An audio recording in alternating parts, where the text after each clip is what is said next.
just escaped.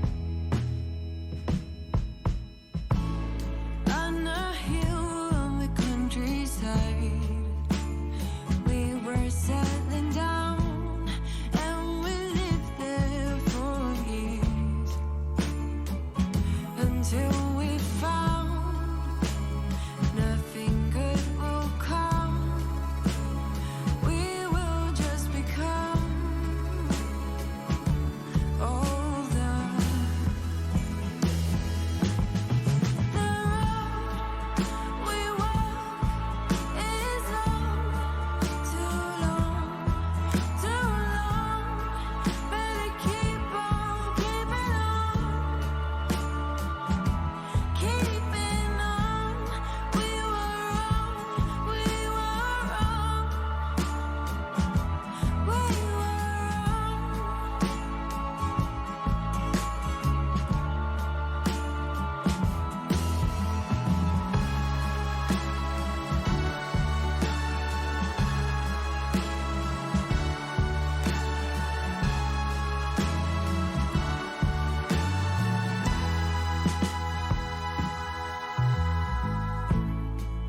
We set ourselves aside. Neither could say goodbye, but when I asked if something's wrong, I found I heard no sound. Oh, but your eyes, they never lie. The road we walk is long, too long,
Well, let's see. Good evening, everybody. Welcome back to Role Playing Unlimited Agent Orange across the Pecos. Joining me here again, we have Raven, Evil Dawn, Mr. Murtaugh, J-Man himself, and the buff one is here with us in spirit tonight. He had to miss the session, unfortunately, but we're going to see if we can keep his character intact. Might be a little difficult considering how we left things last Tuesday, but regardless, we're going to see what happens next. Very cool. What's going on, CJ? Welcome, Hans Loves D&D. Thank you, Annie Bag of Donuts, for being here as always as our moderator. How's everybody doing tonight? We're doing pretty outstanding. I'm doing just great. How you doing, bud?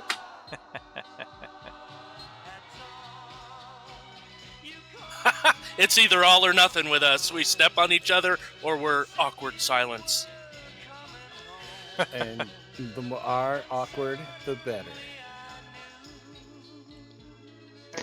We need like a little light that goes off in front of us and tells us when we're allowed to speak. Yeah, that's one of those advanced features we have not yet upgraded to, but hopefully soon.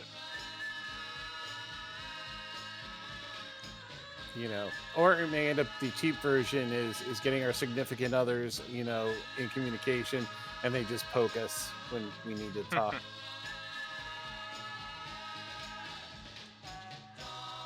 Now, we left last week off with Eric and Earl, Raven and J-Man, trying to investigate the wreckage of Matt, James, his van. He was trying to get to his van, which he claimed had a lot of supplies that would help the group. They're trying to escape from the baseball stadium rock and roll concert where the zombie apocalypse has suddenly originated in their midst. And so far they've been unable to find a tour bus. They found Don's character's car, Paul, but unfortunately they're unable to get very far in his car because the parking lot is just solid packed vehicles. There's nowhere to go with the cars that we are able to access. James was able to get to his van, but almost instantly the van was swarmed by zombies and he crashed. There was an explosion on board the van. And Paul and Derek, Don and John, have opted to leave the parking lot area because there's no way that Matt has survived this wreck and explosion, and if he has, there's no way he's survived all these zombies that are now crawling all over his van. Earl and Eric believe a little differently. They're thinking we at least need to check out what's going on here, if he might still be alive. If he's not, maybe we can get our hands on some of these supplies. As impossible a feat as it may be, this is the situation we find ourselves in. And we're going to actually continue with Derek and Paul, who are now a good 250 or so feet away. It's now totally dark outside. There's still lights in the parking lot from the overhead street lights, so you do have some light to guide by, but otherwise it's pretty dang dark, and some of the movement that you two can see as close as 30, 40 feet away, you're not sure if those are other people like yourselves trying to find safety, or if they are living dead here to munch on your carcass. Oh, my carcass shit doesn't need to be munched on. You can go. I'd like to just kind of watch these silhouette forms for a bit and try to determine if they look like people in distress or if they look like what I've seen of the living dead. Hopefully none of these look like Gordon Ramsay, because, you know, I don't want to be the next delicacy on the menu. It's raw! In response to that, Mr. Murtaugh, let's have you roll a notice check or perception, whichever you have. There's more olive oil on this than Popeye's dick.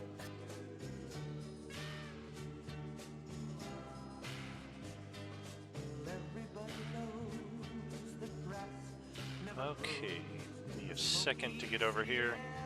Yeah, nobody needs that.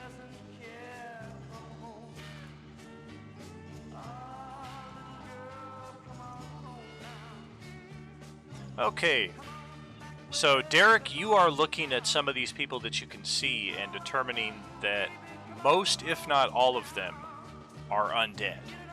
And as you're investigating this, one of them shambles over once again, like right to your side, and you just feel this tearing at your jacket as this thing has either fallen and can't get up, or it's lost the use of its legs or whatever, because it's crawling on the ground right next to you, and it's trying to, like, pull you down to where it is. That's gonna be enough for me, dog. If you could kick that thing off me, we need to get somewhere else. Alright. It does not look like your most immediate direct path to exit the parking lot is going to be the way to go. There's just way too many of these things between you and your end point. So let's just randomly pick a direction. You want to take the left route or the right route? Let's go right. Oh, that's a shame. Heck yeah, Hans, get a new phone, bro. We need you here, man. Okay, so taking a right turn there, let's get a D10 roll from Dawn and John. Just a basic D10 roll. Chance roll of sort. 8 and a 10. We got some high numbers there, which will play in your favor. You do come within 10 feet of a pair of these things, but unfortunately for someone else in your vicinity, they are the target of these living dead rather than yourselves. You guys kind of round a corner into another open space, and it's not until then that you see these things are almost on you, but their focus is on somebody else who is now lying on the ground screaming bloody murder. The two of you have our 3 NPCs with you as well, right? Correct. I don't think they would be brave enough to go after the van. Yeah. Yeah. Well, one of them is a pretty muscular-looking Mexican guy. The other two are quite obviously intoxicated, and based on their clothing, they definitely subscribe to the hippie lifestyle. Thank you for the host there, Hans Loves D&D. Like, party on, man.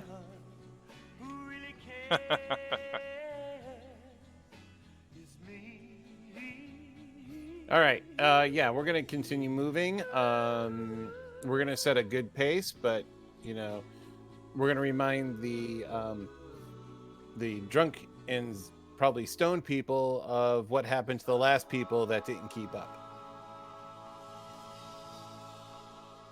They got closed out of the locker room. Yeah, pretty much. Oh, those poor souls. You better hope that they're actually dead and they didn't survive. I really don't expect them to come hunt us down. You never know. So in your guys' case, so far the path seems pretty clear. There are a lot of obstacles out in this parking lot before you'll successfully be able to make it out onto the nearest main street, which is in and of itself a parking lot of its own, but we'll cross that bridge when we come to it. But you are getting closer to leaving the stadium parking lot.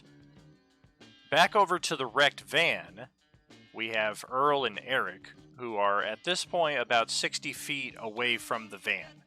Earl has decided to go on a marching mission, shouting at the top of his lungs to try to draw some of these things away, and in the hope that he will clear enough away for Eric to get a straight line to the van. Let's try... Man, I don't even know that there's going to be a necessary check for this, so let's just try the random luck straight up D10. From both of us? Both of you, yeah.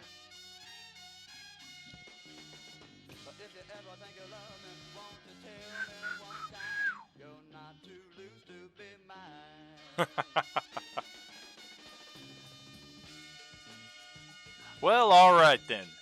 So, Earl, you have successfully garnered the attention of like 20 of these things. You're not sure exactly how many there are. You thought somewhere in the neighborhood of 70, but they're constantly going behind cars in different forms of cover, wreckage, and what have you. So it's ballpark at best.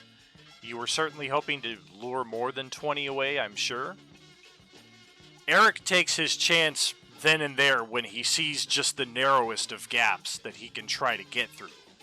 Unfortunately, let me open up the Living Dead character sheet here again, and I'm going to take a pair of attacks on Mr. Wolf.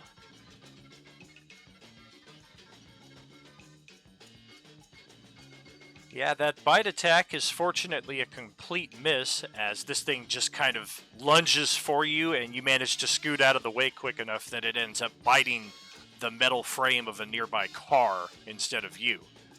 The one that tries to scratch you actually has a bit of an easier play as a result of your attempt to dodge this one that was biting, and it does briefly get a hold of your clothes, and in the process of just, oh my god, I'm gonna die, you manage to pull yourself free from this one, and it tears your shirt almost completely off. You've still got your jacket over that, but your undershirt is now completely gone. Damn it, I just bought that shirt at this concert. Earl, this ain't gonna work. I can't get over there. We're gonna have to abort. Yeah. Well, shit, son, now I run this way. The people are gonna run some other way because they're following me now. And You somewhere, think we can round them up somehow and, I don't know, make our way to your truck? Or safety somewhere? I can't get to the van. You better make a break for it. I'll find you. I'll get to you. I'll get these things off me and I'll get to you. Alright, let's meet up over by the car that's on fire.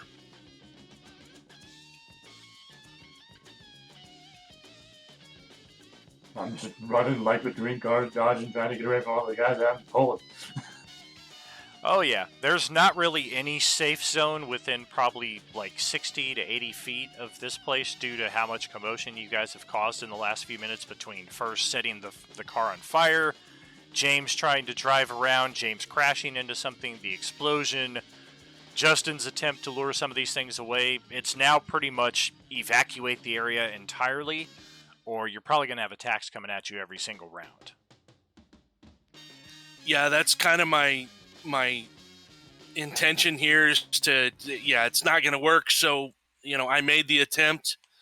We're going to have to get out of Dodge. The only reason I said the car on fire is because we all know what that is, where it is. Doesn't matter how close we get to it as long as we meet up. We know that's the general direction, and then from there we can go to where we're going. So, for sure. It's probably easier for you to follow Justin at this point, because even though you can see the car on fire, there are still some of the living dead that are swarming that from an earlier diversion. oh yeah, definitely. Do I need to make a roll or anything? No, as long as you're vacating the area and trying to be safe about it, it's pretty much an automatic. Okay, yeah. Earl, you doing all right? How many of those things you got on you? More than enough. Holy crap. Matt, if you can hear me, if you're alive and you can get out of there, come meet us behind the hardware store. I swear to God, we'll wait for you. And just to reiterate, it is pouring rain. The wind is biting. It's freezing because we are in December right now. And the ambient noise of just so many undead around you is almost enough to drive your nerves on edge. Beyond that, most of these zombies that we're encountering at this stage of the story, more than half of them are fresh zombies, meaning that they run and are as strong, if not stronger, than they were when they were human. So Earl's luring a bunch of them away, but it's not like he's walking and they're shambling after him. Like, he's running and they're bolting after him as fast as they can, in many cases tripping over each other in the process. That's right, first. Yeah, using their coordination, I guess, to my advantage. Like dodging around cars and then run into them. I jump over a car, they'll jump right into Yeah, exactly. And Eric is able to reconnoiter with you at about the 80 feet away from the van point. By now, you guys aren't even sure entirely which direction Paul and Derek have gone in relation to your current position. So let's get an intelligence check from both of you, Justin and Jason. Woohoo! I rolled above a 10.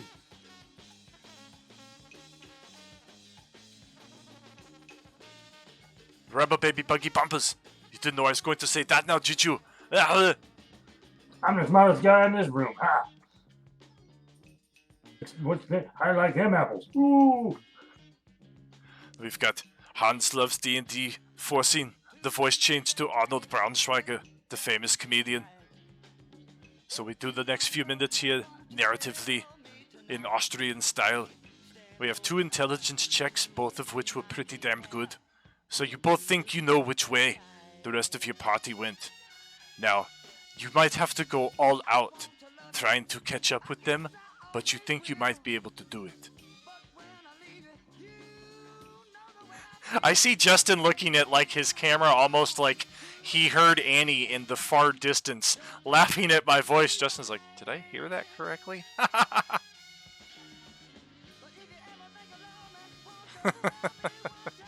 So now I'm bare-chested in a leather jacket. It's freezing rain, and we're both running like there's nothing. Earl, we got to get to that truck. How far away is it? 2 or 3 blocks? Just keep going. Just keep going. We'll get there. We'll get there. Just you keep running. They'll keep you warm. We'll do all right. We'll do all right. We'll get you a shirt or something. I'll be all right. Once we get to the truck, we just got to figure out what to do.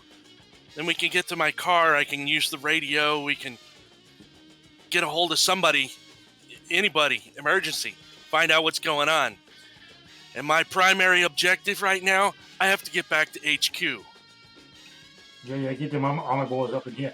Get them armor boys up here. Some tanks, some helicopters, shit. Yeah, once I get to HQ, we'll figure out what's going on. Do you Unfortunately, think for his replacement that's all shirt? the way back in Roswell. Oh, that's a long ways away. For your replacement shirt, we should stop at that diner that they went to in Twins. You get the shirt that says "Born to be Bad." I was thinking the smiley face shirt from Forrest Gump. Okay, so now, Paul and Derek, you guys are trying to get away, and so far you've had a pretty easy run of it. But then from behind you, you hear a loud commotion that sounds like there's a bunch of these living dead coming right at your position. And then from the front of you, where you're going, you hear an even louder commotion. Except, you can tell that this in front of you are people, because there's a lot of screaming and shouting going on. But you can't see who's doing it, you can just hear it. When you say hear it, you just mean like the screaming? Exactly. You can hear people shouting and screaming, little bits of dialogue here and there. But no like gunfire or anything like that. Correct, no gunfire.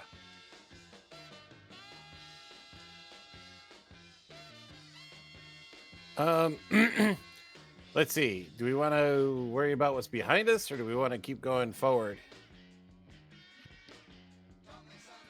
I guess to be clear, the sounds are sounds of distress. That would be your best guess, yes. It sounds like there's a lot of people shouting and screaming up there in distress. Yeah, well, we need to keep going. I don't know what that's all about, but I'm not equipped to deal with that.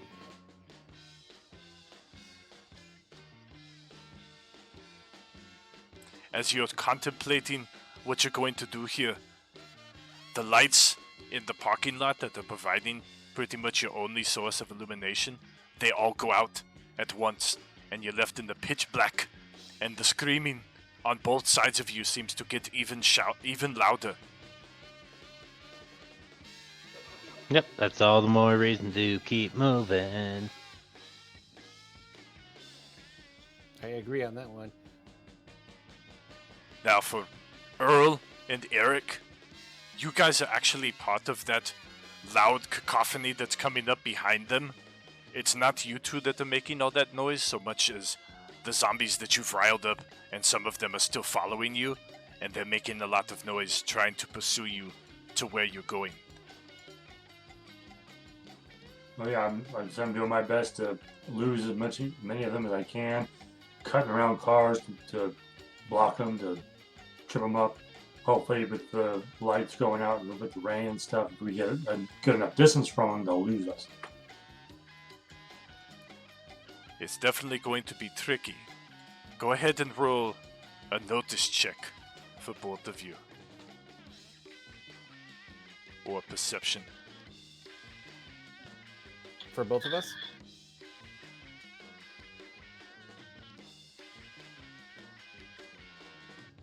Just for Jason and Justin in that instance. Ah, okay. Oh, pretty decent perception there. You guys are coming up on the South 40 here in the parking lot, and you think that a pair of people, actually 5 people that are crouched behind a vehicle observing something going off far in the distance, are the 5 people that you're searching for. And as you get closer, you can ascertain absolutely there's Paul, there's Derek.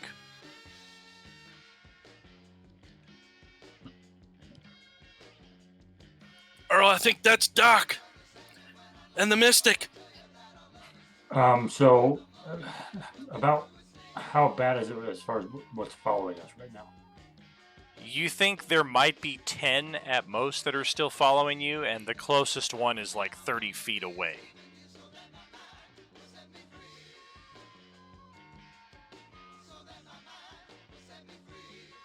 I'll say to Eric over there, man, we're bringing hell with us. We got to get them to run with us, or we got to peel away so they don't get them. All right, you lead us, and we'll follow. All right, let's make our way over towards them. Make a little noise, see if they can hear us and know it's us. Hey, Doc. Well, for We're telling- John and Don, we you got guys people can coming behind definitely us. hear them.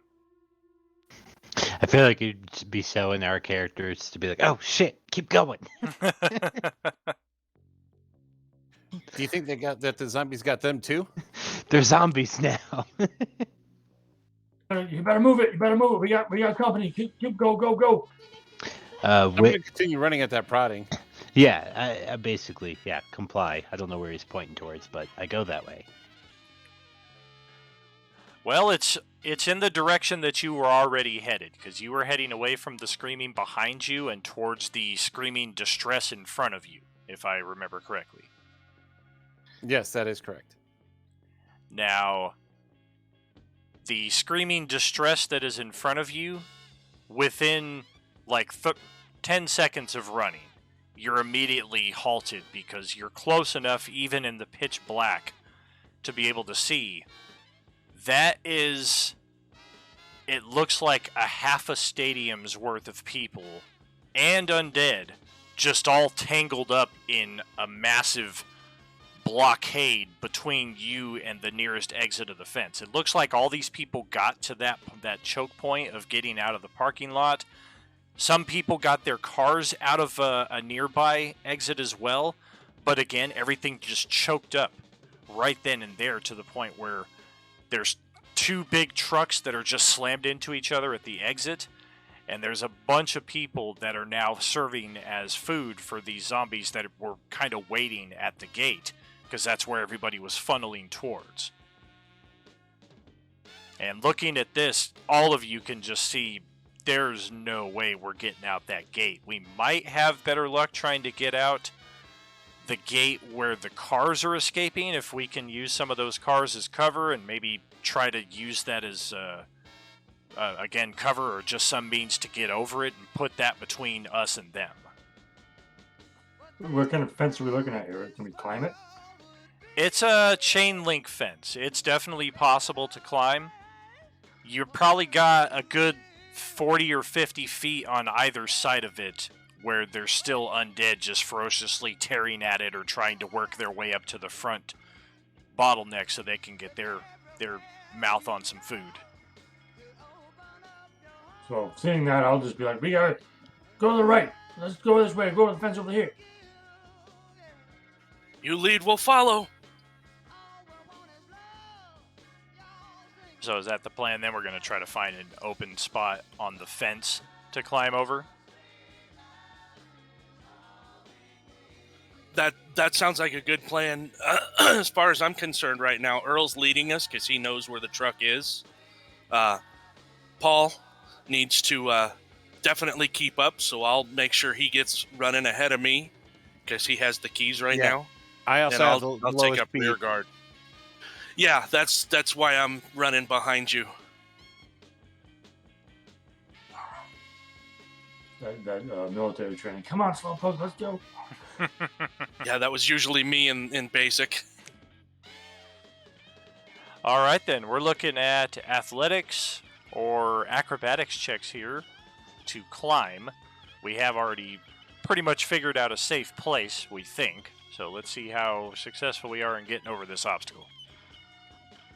All right, I don't have either. What score do you want me to use? My strength or dexterity?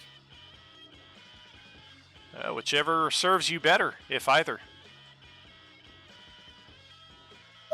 Wow, look at that great roll.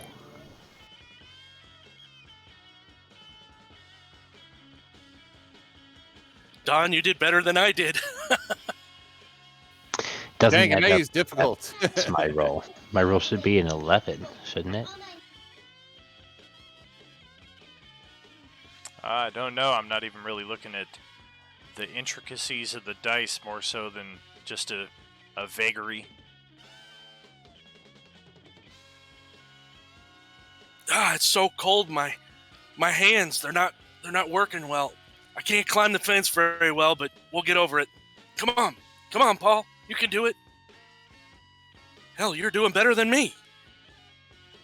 Yeah, it looks like it's going to be between Paul and Eric. So roll a die 10, both of you. Whoever rolls lower is getting the attack.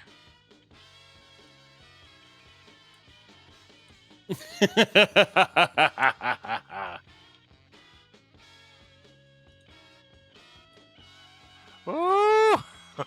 Oh boy. 2 in a row. Oh man. All right. Well, 3 of you have already made it to the top or are already descending the other side of this 10-foot, 8 to 10-foot chain link fence here. As Eric and Paul are straggling behind the other 2 of you and the NPCs as well. Eric is just getting his hand on the top when one of these zombies comes up behind and it starts gnawing on his ankle, which thankfully is protected by his boot that he's wearing, so instead it's just a very strange sensation as something is trying to bite through the hard leather shoe that he's wearing. And once again, you escape by the skin of your teeth and make your way over the fence, and no sooner do you guys make it to the other side of the fence than at the cluster where everybody is, the fence starts coming down from all the pressure that's being applied there, and it looks like it's just a matter of time before that dominoes over to where you guys are at. Let's go. Go, I'm hurrying. go. I'm hurrying. Come on, Doc, you okay?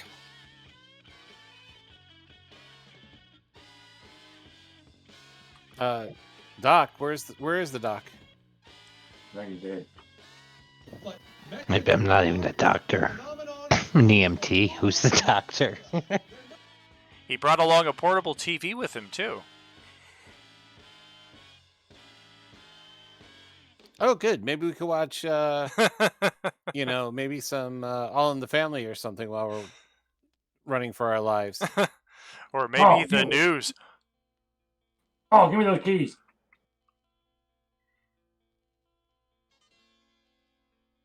Which keys you trying to get?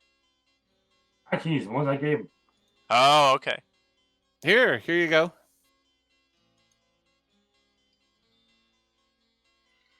All right, so we still have a few blocks to hike here, and it looks like the power outage is not confined to the stadium itself as you look out into the city ahead of you, you can see that this power outage looks to have just struck the entire town of Carlsbad. It is super dark everywhere you look.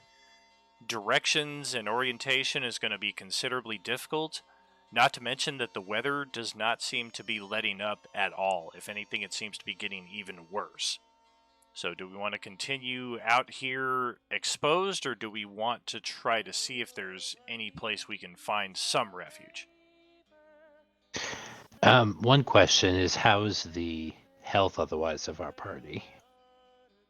Nobody's taken any damage as far as I'm aware. I think you guys are all down like 1 essence point from the initial fear shock, but otherwise everybody should be at 100%.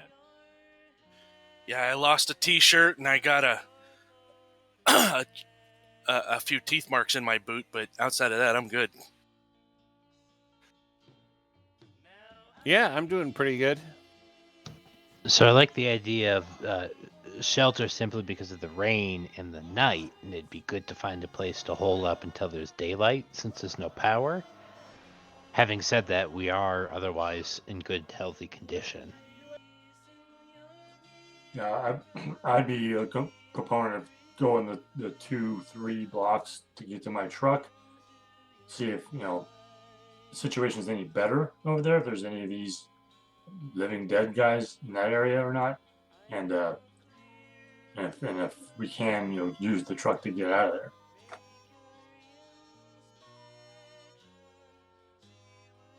What buildings are near us? It's going to be an impossibility unless you're right up on it, because it is so dark and all of the signage is out. You pretty much have to go to one building at a time. Okay, this is a... Okay, this is a... Okay, I guess Are we near buildings so I can see what's next to us or by us? I know the stadium usually isn't right next to buildings, but I don't know how far you've had us run yet. At this point, you guys are kind of in an open park nearby the stadium. Maybe a quarter mile at most before you guys are on the main streets where the buildings are. The park right here is generally pretty open, but all of the side streets that are lining both sides of the park are still jam-packed with vehicles. So you guys are almost in a kind of makeshift barricade at this point. It's just the wall is massive around you. There's no way you guys could possibly hope to defend it. All right, let's keep going. We got to find some place to get if we can't get to the truck. Earl, you keep leading us. We'll keep following. Come on, Paul. You can do it. I think we need to slow down and be a little more sneaky though, so we don't attract any more attention. We got those ones off our ass, so we don't need to run. So let's slow down and be a little smart about this. Yeah, because I need a rest.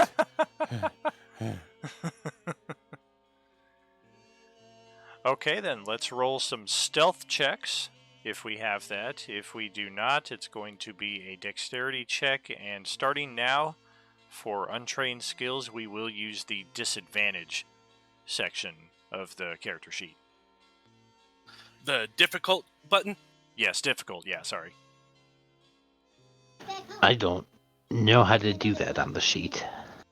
Just hit the button, the word difficult on your attribute.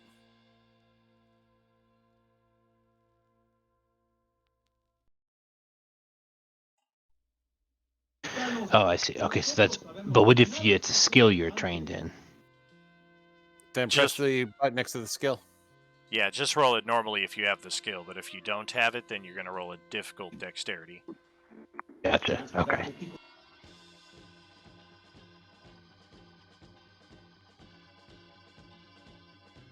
As we kind of slow down, I push my glasses back up on my nose and kind of hunker down a little bit, move here and there, making sure that Paul and everybody else is in front of us. All right. Throughout the course of just surviving together this long, you do learn that your muscular Mexican guy is named Pablo, and your hippies are Joe and Kate. Pablo definitely seems a bit more proactive in helping your group proceed along and survive, whereas the other two definitely seem like luggage at this point of the story. They're both so intoxicated that Kate is still very much convinced that this is part of some bad drug trip, and she's actually kind of enjoying it.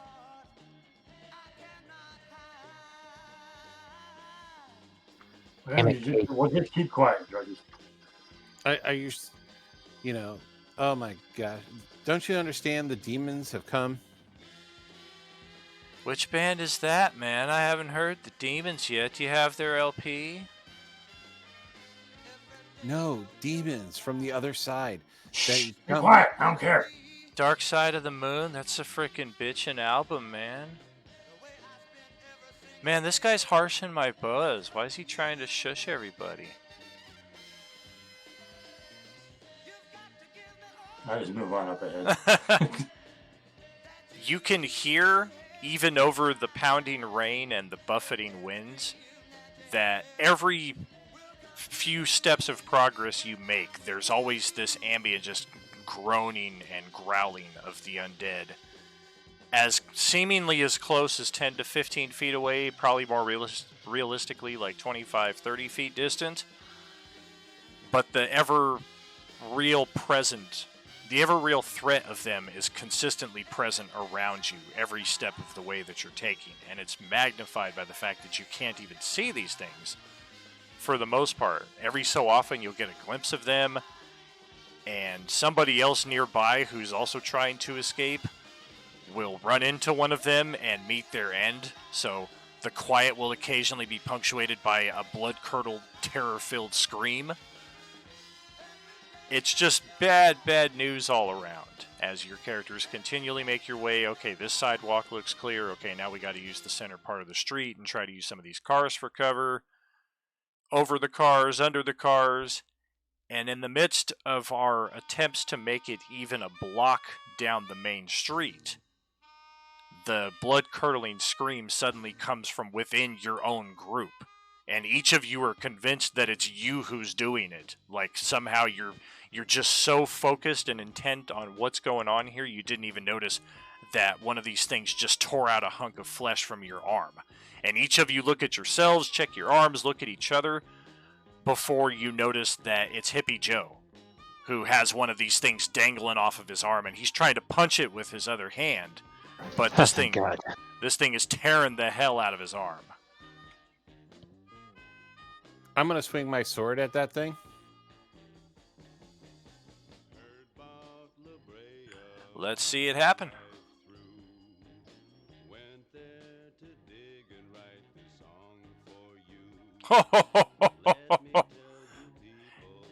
And here comes the Highlander with his masterful skill in the sword. Just kind of narrowly jukes his way through the confined cars and stabs this thing right through the neck. Not realizing just yet that it has to be a headshot, still kind of equating these things to some kind of humanity. So thinking a neck shot is certainly going to stop the thing, but instead he just impales it through the neck. And it kind of turns in the process to look over at you and nearly severs its own head in doing so. But it is still standing there. It's just not biting Joe's arm anymore. It's now kind of trying to look over at you, even though it's got your sword stuck through its neck. I'll try and smack it with my broken bat. Give it a go. Oh! Very Look cool. at those pens. Yeah. And crap damage.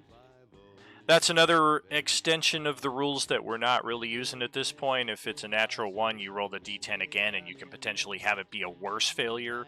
Conversely, if it's a natural 10, you can roll more d10s and add on to it and make it the best of critical successes you've ever seen. Because we're playing so fast and loose with it, it's okay. It's a green on the die, that's a definite hit. Unfortunately, both of you rolled just god-awful for damage. So, even though Eric comes up at this thing with the broken remains of a bat, and he does connect it with the thing's forehead, it just kind of bounces right off. While this is going on, can I get Joe secured? You certainly can, although for his part, you may have some issues. Let's see how he's doing. As they're attacking Oh. near the head, I'm seeing it's still kind of struggling. I'm just going to basically use my brawling to kind of tackle it away from Joe, Okay. and hopefully that'll end up cutting its head off more. Okay. Yeah, go ahead and roll that. John, I'm not sure what your response is going to be to Joe, but his instant response, in addition to just screaming as loud as he can and probably alerting more of these things to your presence, is to run away. So he's instantly, like, you can see it in his eyes from just like a foot away that his flight instinct has been triggered, and he's looking for a way out. But he's not booked it yet. Like I have an opportunity to intercept. Exactly. He hasn't booked yet, but it looks like he's considering possibly even just bowling through one of you to get out. So, but you do have the first play here. Okay, I'll try to intercept his flight. And just whoa, Joe, hey, man, hey, it's cool, look at me, and just try to like get his attention and secure him. I don't know if I have any sedation drugs or anything in this first aid kit. I'm not sure what would be available, but I want to try to, take control of the situation with him if I can and start treating him. Look into my eye. Okay. Well, I would say, based off of your RP there, probably medicine would be the appropriate skill, form of psychology / whatever drugs you have on hand, and see if we can calm this guy down. And the results of that, well, not terrible. Great. Interesting result. Yeah, crap roll on the die, but your overall skill is sufficient enough. Yeah, give him a slap. Pop! It's like in Total Recall. We're talking about the fucking agency here. Shut up! Step out of it.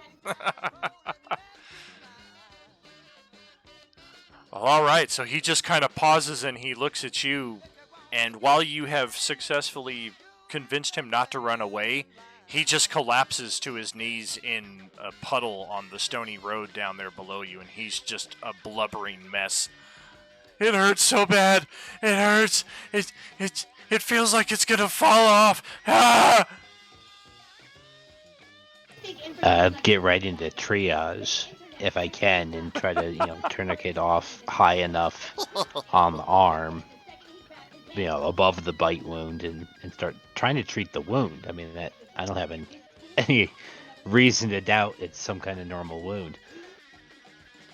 Okay, well. Is this one still up and going?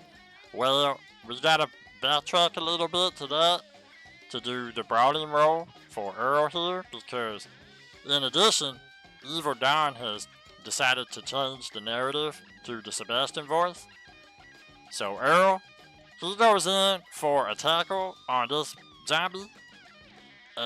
With that being the third natural 10 in a row, that is going to have the desired effect where you basically tackle this thing into the sword and its head just kind of goes rolling away and it ends up underneath the car nearby. The body kind of struggles a little bit and then it stops moving. Woo! How terrifying that sounds. You will tremble with anticipation and fear. As I get up off the body, headless body, I kind of spit at it. Son of a bitch. Hey, is he gonna be all right? I don't think I'm gonna make it. That thing tore a big chunk out of my arm, bro. I feel like it's gonna fall off. Help! Doc, keep him quiet. He's gonna draw more over here. Oh, yes, brains. I'm gonna come eat all of you. Okay, look, this isn't MASH. I'm not a doctor, all right? I'm an EMT. For Christ's sake, I'm trying to handle it. Just deal with the fucking zombies.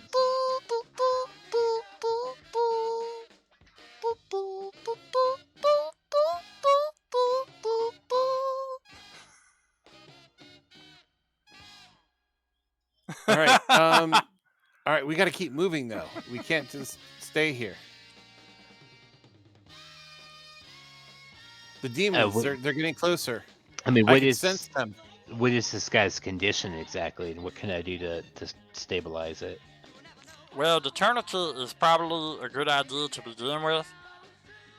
You don't think you're going to be too successful at treating the wound right here in the open rain with the supplies that you have at hand. So you think that finding some form of cover is probably the best solution for this man right now. All right, in that case, can we like makeshift the sling for him and just bandage and try to secure it so his arm's not moving around? Absolutely. Well, The let's do that roads- then. Sorry, go ahead. That's all. I was just saying, let's do that. Okay. The roads are congested with cars that just aren't moving and stuff like that. Is there like a large truck, like a box truck, or a motorhome, or camper, or something like that? Not within your line of sight. Right here in this area, the biggest trucks are like pickups. Okay. Are there As any, we keep going, I'm looking for something big enough like that, if not a building, to get us into, because we need cover, we need to dry off, we need to warm up, and we need to regather what we're doing. And I'll convey this to everybody. Let's find a camper or a building or a big box truck or something. We got to about- get out of this rain. what about, is there a police car nearby? There's not a cop car that you can see. Again, remember, since it's pitch black, what you can see nearby you is very limited. You got 2.5 seconds. That's right. All right, let's just get out of this rain and see if there's any place we could hide from these things. Okay, well, I- you guys were on the right track when you said that hanging out here, there was more people, more of these undead coming at your location, because that's exactly what's happening. And as you guys make to break cover, you find that they're everywhere around you. So let's just roll some straight D10s to see how this scene goes right here, and then follow up those D10s with some willpower checks.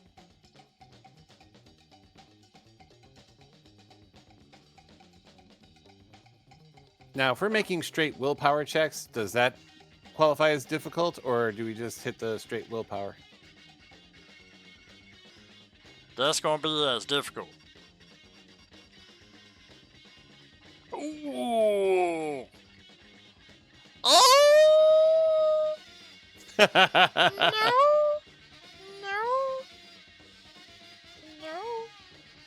I will remind you, I have nerves of steel. I think I might have been doing something wrong up there. That's why I keep getting ones, because I put a space between my D10. Uh-oh.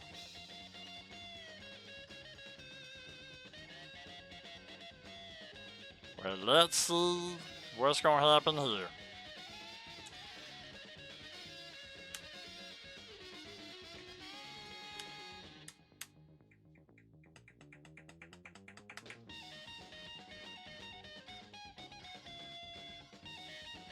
Okay, so Derek, you are going to be down 3 essence points. Paul, you are also down 3. Earl, you are down 4. And Eric is down 2.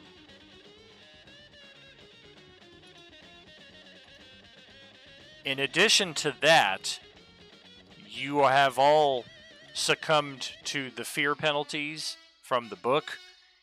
In this instance, it's the same reaction that Joe had upon being bitten. Your fight or flight instinct comes in, and in this case, looking at everything around you, the difficulty you've had just getting to this point, flight is the only thing on all of your minds. So you all bolt. Chaotically, I might add. None of you are really thinking straight, okay, come with me, follow me, let's go, I see a path. It's just every man for himself. and you guys all go bolting in different directions. Some of you, not necessarily all of you, 7 people in 7 different directions, but easily if there's 7 people in this group right now, we're at least in 3 different directions. Some of you with a partner, some of you with 2 other people, some of you by yourself. The specifics, not necessarily important at this stage. What I do need to see... Okay, so Derek will be the lucky draw. Is that lucky in a good way or not so lucky? I would go with the latter. This is definitely not so lucky, as you make your way down an alley, thinking that you are safely away from these things, when you hear one of them just kind of, like, right next to you again. You're not sure how these things, like, is there, like, they're wearing some kind of invisibility effect that enables them to just pop up right next to you. But it's in the context of your fear that you actually hear this. It's not really a zombie on your side, so much as the delusion that there has to be one here. And in that brief bit of panic as you kind of turn, and you're still running in a direction you are now not looking in, the top of your head connects with one of those metal ladders that comes down an alley sometimes to let you get up to the 2nd floor, and all goes black. You are not sure what happens after that moment. Damn Three Stooges moments. And that seems like a perfect cliffhanger moment to actually take an early commercial break here. We'll take our 10-minute right at this point and pick it up after that. So yeah, catch you back at about 7:10. Thank you all for hanging out so far, and hope you're enjoying the Agent Orange across the Pecos. We'll see you shortly. Are you with us?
still I'm gonna love you.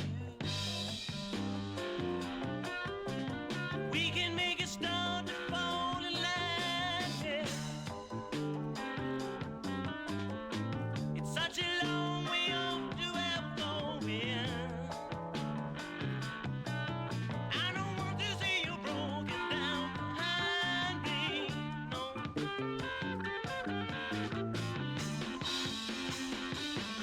Got to keep on making tracks. Got to keep on making tracks. Trucking on down the rough stony road. Got to keep on making tracks. Got to keep on making tracks.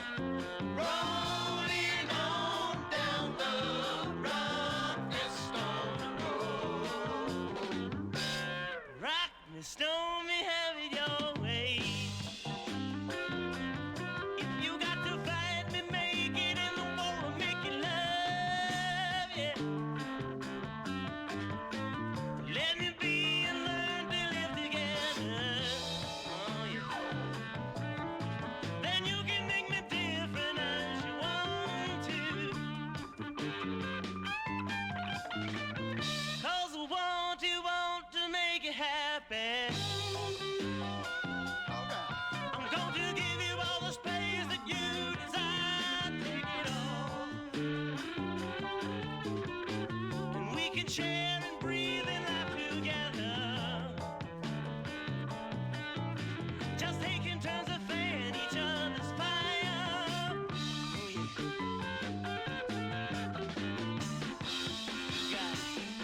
Got to keep on making tracks.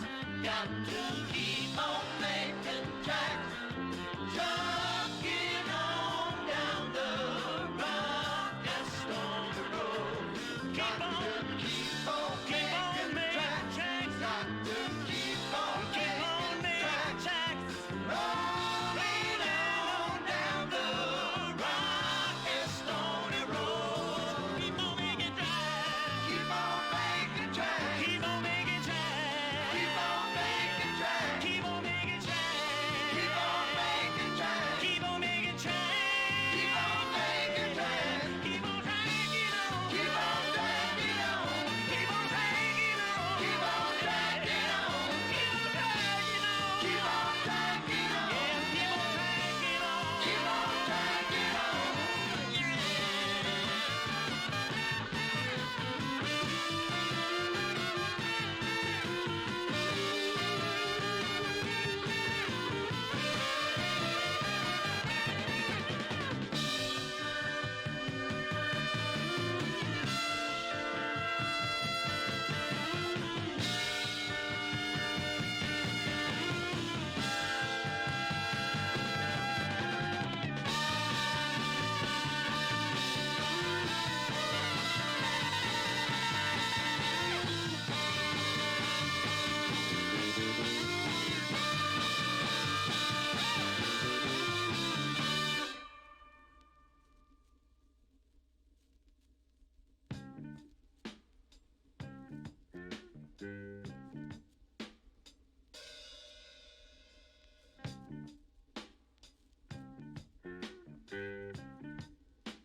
Hey, you! Quit having so much fun over there.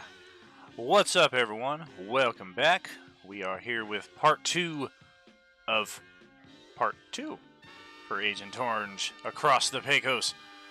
When last we left at the commercial break, rather long commercial break, I might add, Mr. Murtaugh's character, Derek Rodriguez, was in a flight for his life from some living dead that were threatening his very person, and unfortunately he smashed his head across the cactus. He smashed his head in a metal ladder in an alleyway.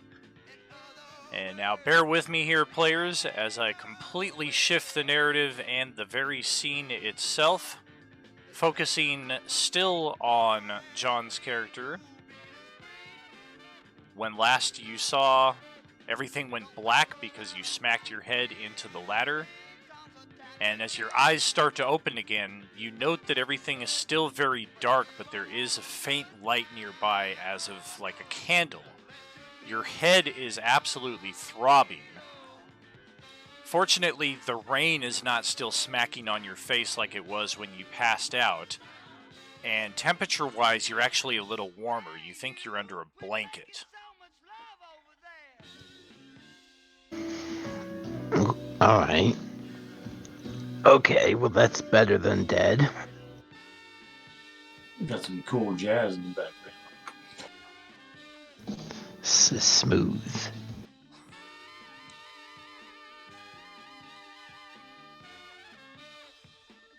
And just to set the scene for the rest of you here who are not unconscious and recovering from smacking your head, you guys found some saviors at the best possible time.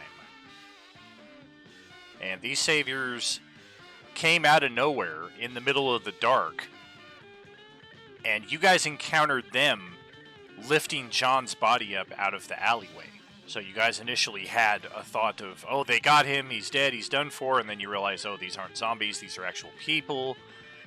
And without really much of exchange, it was just, come with us, you got to get out of here right now, it's too dangerous outside. So you guys took the offer of solace that you were given and made your way into what you think is a not only fairly well stocked, but also very well defended already at this stage of things only having fallen apart a few hours ago. You think you're in a grocery market. It's just the power is still out here, so the area that you can actually see is very limited. Your first immediate priority upon coming in was just to dry off and get your temperature under control because you guys were all shivering from the freezing rain and the winds outside. So now that you're inside and some people are actually bringing you a hot cup of coffee, hot cup of tea, here's a sandwich, we made a bunch of sandwiches, here, eat, get your strength back. It's now maybe about an hour or so after that you guys are finally starting to warm up, you're able to feel your toes again, and you receive word that your friend it looks like he's waking up. We're not sure what condition he's in, he hit his head pretty hard, but if you want to come see him, please follow me. Gee, Okay, but he's our medic too, so that's a bad thing. It's not great. yeah, did these guys seem to have any kind of medic or anything amongst their group? They have a lady who's watching over him who kind of just went over the basics. Okay, get him in this bed, get a blanket under him, let's get him out of those wet clothes. Like basic stuff that you guys would probably think of, so you don't think that she's necessarily specialized in medicine so much as just this is the job she has taken. Kind of the motherly role, doing the mother stuff. That's your impression for sure. Does she kisses Boo Boo? Maybe not that motherly. And here's Hans speaking up for the missing buff one. Hopefully his character is still alive out there in the wind and the rain. Don't trust them. They're probably commies.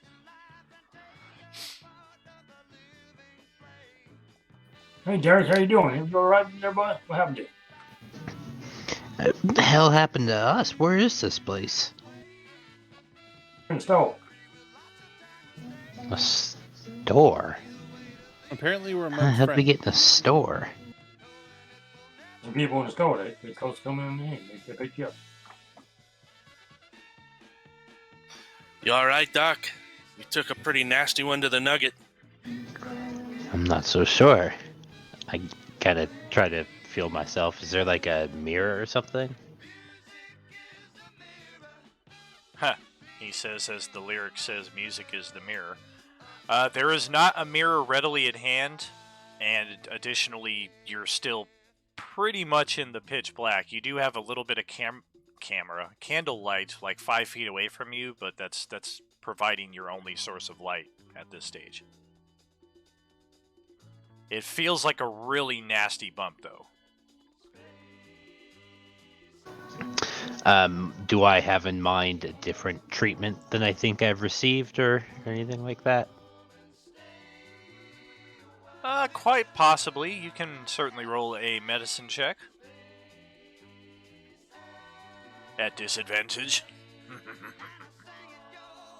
Oh. I imagine that first aid kit at least has some aspirin. Yes, indeed. And a cold pack, which might help reduce some of the swelling.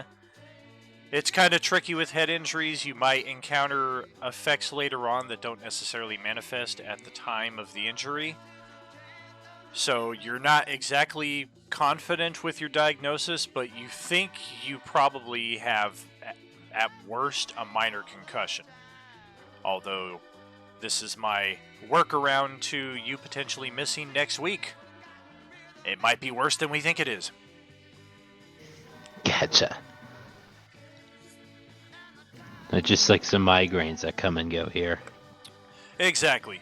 Right when we need you the most, your character just has and he's out for about 3 to 4 hours, and then he comes back and ready to kick some ass, like we hope James will do next week.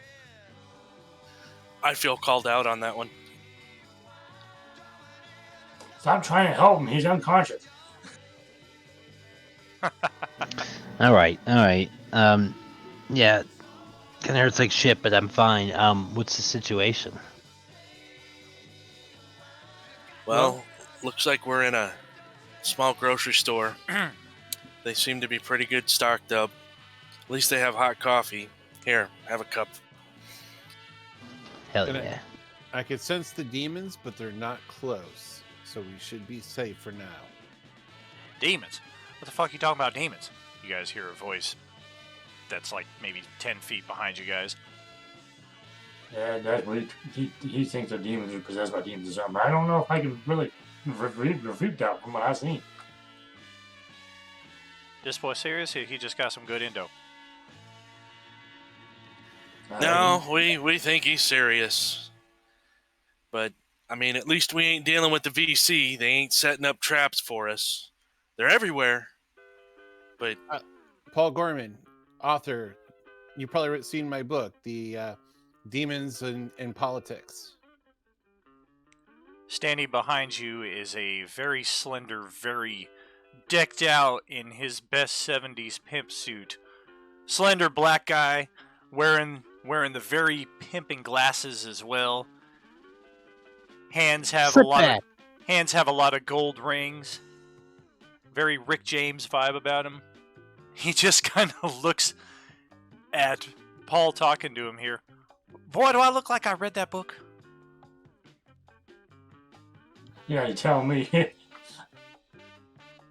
It's been on the bestseller list. No, who knows Slip it? back. Y'all, the new people that just come up in? Yep, that's us. There's Derek. He's our EMP. They found him in an alley because he hit his head. And, Oh, damn. but we all good. Hey, where's Joe? How's Joe doing? Joe. Who the fuck Joe? Oh, he was going with us. He had the bite on his arm. Oh, man. Yeah, I heard he ain't doing so hot, but we get word about him, y'all go see him as well. Word is he got injured by one of those skin crawlers out there, so yeah, we keep them in a different area. People that get injured by those. it's bad news. What do you mean, them in a different area? Where is he? He's over in a different area, like I said. This area right here, how it's a different area than the rest of the grocery market, we cleared out one of the cold storage areas to make room for some of those people that got bit or scratched, or potentially more serious. Like, just a walk-in cooler, or are we talking freezer? Oh, it's a full-on freezer, but we had to turn off. Well, we didn't turn off the power. The power went out on us. So wait, what happens to these people? So far, all we can tell is that they are very, very sick. And somebody expressed concern that this might be a contagious thing, possibly in the air we breathe in. So we opted to err on the side of safety and just kind of enact some form of quarantine. You feel me? Pretty smart. It's wise, unfortunately. Now, see, for my part, I come from the south. Across the border, you know? This been going on for about a week down there. And these things is everywhere. They eat, they don't sleep, they break, destroy, they hunt the living. And the news, man, just wasn't covering it. And when they come here to this little town, you definitely know I was ready for it, having seen it myself, living across the border. He goes and lights up a rather large J that he has let go out throughout the course of his discussion, and he takes a long drag of it. So you're saying this has been going on for over a week? And nobody's said anything? Nobody important said nothing, otherwise you'd have heard something. I know how to fix this. Grab me some bags of salt, some sage, and we're going to perform an exorcism. Or fry a turkey. You ain't no priest. No, but I know more about demons than any of you. That's actually, I think, up for debate. So wait a minute. You still think they're demons. Everybody else seems to think this is a contagion. What makes you so sure they're demons? And what makes you so sure it's a contagious thing? Well, the way I see it, either he's wrong or everybody else is wrong. This is not my theory. This is the theory that I heard from other people that seem to know what's going on, and based off of the sequence of events as I saw it. Because you better believe in Mexico they were talking about this shit for days. For all I know, it's been going on a lot longer than a week. But when it got to where I was, up in northern Mexico, and it was spreading already to the point where it forced me to come back across the border, it was only a matter of maybe 2 days before they was here in Carlsbad. That's why you find such preparations here. I have my eye on this building as a just in case shit hits the fan kind of thing. So it's in that respect that each and every one of you will show respect to me, Frederick. I am the man in charge here. I'm the man that had the vision to set this place up. I'm the man that got all these people saved and working together here, including all of you. So you keep that nonsense about demons and shit to yourself. We don't need to be panicking the people out there, all right? Frederick, I'm Eric. Most call me Wolf. It's my last name. What's up? Offer my hand out to shake. He shakes your hand. Pretty smart man to set all this up, knowing that there's something coming. What else you got set up? Well, that's going to be on a need-to-know basis and a trust basis. So far, y'all seem like straight, honest people. No issues. You guys haven't been causing any problems with my people. Everybody speaks very highly of you. But we're maybe 2 hours into what will hopefully be a much more longer lasting relationship. Let's give it some time, see if we can ride out this storm tonight, and almost on cue, the storm seems to pick up in intensity even more outside, to the point where you guys start hearing stuff like kind of crashing around in the attic up above you. Like some parts of the roof have probably now come apart, and the rain and the wind is now getting inside the attic. And those of you who've lived in this part of New Mexico, which I think is the entire group, and out of game Raven as well, you recognize the sound of a tornado that is now springing up in the midst of this intense tropical storm. And it's not like it's centered right on the grocery store, but it's close enough that all of you are just, holy crap, what's next? And Frederick just kind of stops talking in the middle of that while he's talking about, let's see if we can ride out this storm tonight, and then he just looks at all of you and points at you like, see? And then he turns and leaves. That sounds like a goddamn twisted to me. That's pretty standard for the windstorms here. So with that, I'm going to kind of feel my way around, see if I can find some touristy t-shirts or something to replace the one I lost. Man, that's still upsetting. I paid $12. $12 for that new t-shirt. That was expensive. Yeah, you can definitely find some replacement clothing. A lot of the grocery market is not currently like under lock and key, like you guys can freely wander the aisles and pick up supplies that you think you might need. There is a gun counter in this grocery store, which he does have under lock and key. He's got 2 guys back there just kind of sorting through which guns they have, how much ammunition they got to work with. And additionally, there are a number of people working at both front and back entrance to barricade the doors. Well, I'll see if there's an area I can help with. Watching the doors, working the gun counter, I don't care. Which, since the trust issue's a thing, I'm not going to push the gun counter, but I'll stand at the doors or whatever needs to be done. I ask Derek.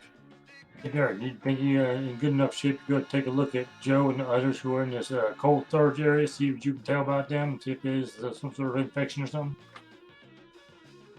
Oh, from a distance maybe, but I tend to agree with Frederick. This thing seems to be infectious. I'm going to help out by using my chemistry knowledge and checking a lot of the cleaning supplies and seeing if I could come up with a couple of combustibles that could be useful for either grenades or making some Molotov cocktails or, things of that nature. All right, very cool. For any of you, is sleep a consideration? This is only the first day, but it is getting pretty late in the day itself. My head injury says yes. I'm probably still too wired on adrenaline right now, and the beer and weed that I was on. Your head injury may say you want to go to sleep, but you shouldn't go to sleep with a head injury. That is true. I would know that. Now, would I still succumb to it? Now, let's let fatigue determine. I will. I have enough basic first aid to know that he shouldn't do that, and I'll kind of hang with him, make sure that he stays awake while I'm doing whatever chores they need me to do. I've got the construction, the electrical, the plumbing, all these maintenance skills to help fortify whatever they need to do. Okay, very cool. They will certainly take you up on the fortification options. They are having some trouble in that respect, and you can see that Pablo is also helping out in that. He's kind of taking the initiative like he was with your group, just kind of helping out defending this place. And I'm sorry, Justin, what were you doing again? I was seeing if our EMT wanted to go take a look at the infected or whatever they are. And That's that's right. also a means of keeping him engaged and awake. Gotcha. And in Don's case, you are able to find sufficient materials to craft 2 Molotov cocktails. Use them wisely. I'm surprised nobody Alright. said anything about him walking around in armor with a sword. Yeah, I have to Talk about remember that. demons and shit. Certainly the one who's going to raise the most eyebrows. Yeah, exactly.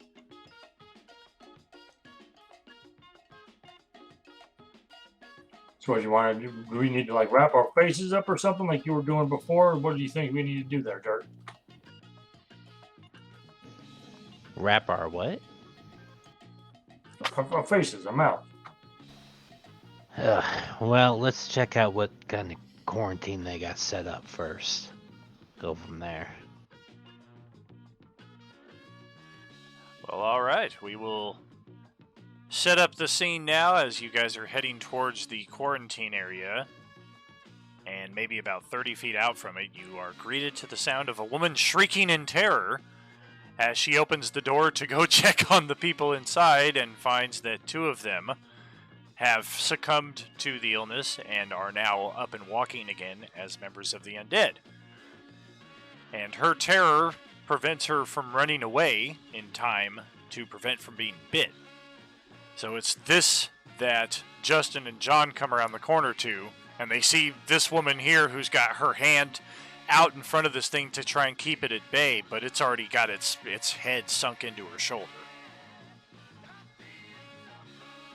Well, that's unfortunate.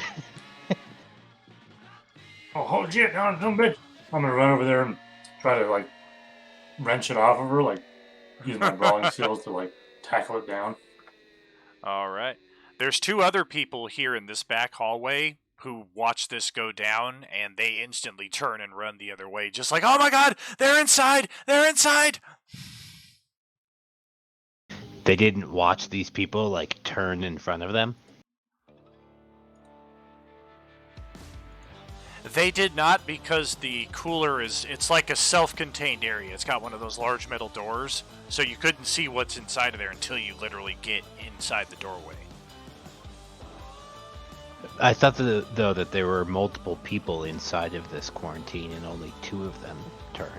Correct. The others are still in a state of unconsciousness or just unable to do anything about what's going on in here, including Joe. Joe is now unconscious.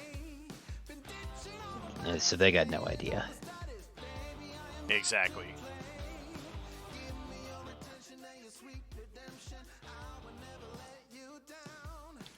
Do the rest of us hear any of this go on? In your case, you do not. Dawn, neither, because you're busy putting your Molotovs together. You kind of found a semi-quiet area, even though the storm is raging outside. So yeah, pretty much just John and Justin right here. I mean, if we can help, like, rip this thing off her and throw it back in there, I don't know. I don't have a weapon. Well, he did do a decent brawling check there, so what was the intent, Justin? Trying just to separate the 2 of them? Yeah, basically just like grab him and pull him off and maybe throw him against the wall or something. Yeah, you toss him against the wall and it just seems to have relatively no effect as the zombie then kind of turns at you. It's now starting to come at you. And let's see what an attack against Mr. Earl looks like.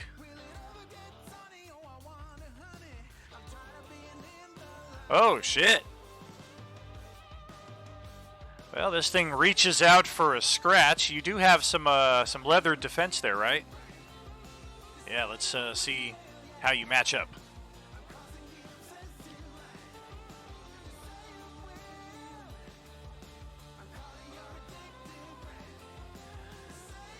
So yeah, much like the one that attacked Raven earlier and is trying to rip at your torso, this thing also grabs at you, but your leathers protect from any serious damage. You do have some pretty cool bloody scratch marks now on the front of your torso, however. and the thing is just staring at you from like 6 inches away with. Inside the quarantine, one of the others is maybe like 10 feet away from getting out the door. It kind of sees that there's activity going on there, so it's starting to move over relatively quickly. Are we just inside or just outside? What's the situation? You are just outside.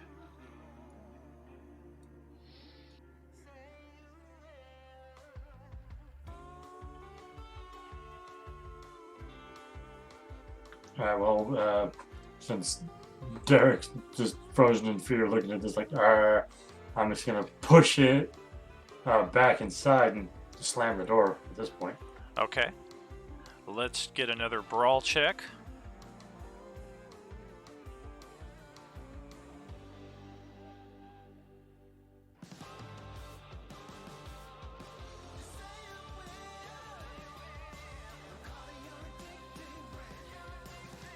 All right.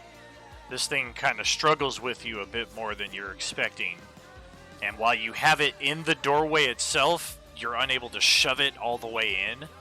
And the matter is compounded by the one that's trying to get out, which now just kind of backpacks this one and is now really just serving as an extra 200 pounds of weight that you're trying to push against. It's not really in any position to threaten you unless somehow they turn it against and doggy pile you. God damn it, I can't push both of these motherfuckers in here. Derek, give me some help. Yeah, support that push. Yeah, let's see some brawling from you there, John, or some kind of unarmed, or a difficult strength check. Oh! Oh, look, it's the best I can do. Hey, look at that. Just comes in, he's like, I have had enough of you! Reminds me of that scene from Jurassic Park when they're trying to close the freezer door on the Velociraptor, and the girl just comes running up. Ah! Yeah, exactly. He just comes up, gives you a shove in the back, inadvertently shoves all three of you into the cooler, but the two of the zombies are now in a tangled heap on the floor. And Justin, as you're in here, just regaining your feet and get ready to get the hell out of this cooler, you see that Joe is now starting to rise from his stretcher, and he does not look well. He has a look, a vacant look in his eyes. Oh, good, Joe. Oh, you're feeling better. Thank you. Wait. Hey, Joe. I do kind of look over. Joe, you okay, buddy? Ah, son of a bitch. I'll back out and close the door. All right, and Joe is going to take a charge attack and try to hit you before you do. Basically, he needs a 10 on the die.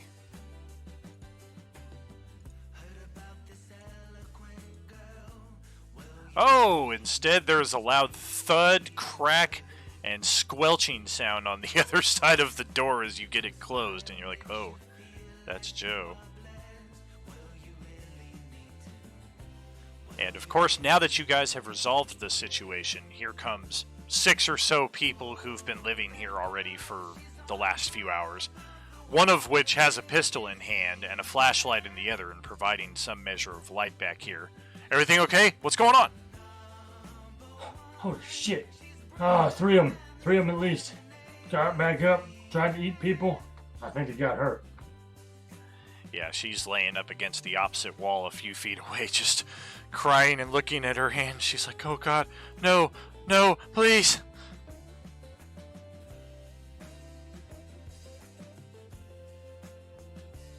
I look over at the EMP like, is there something you can do?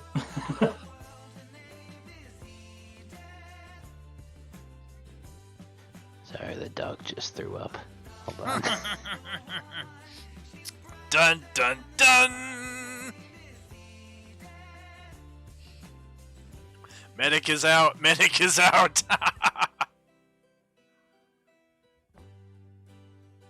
James, how about you? Aw, Okay, so Don is now just putting the finishing touches on his Molotovs. Raven, you have successfully helped barricade the rear entry when you see a few people go rushing past you and you overhear some comments about they're inside. Oh shit! I'll grab my broken bat and head that way. Who's inside?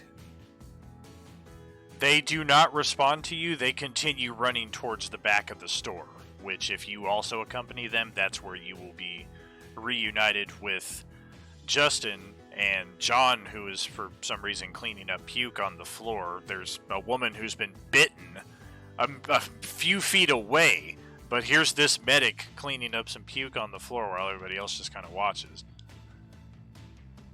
Yeah, I'll join them back there. I mean, maybe she puked when she got bit. I don't know.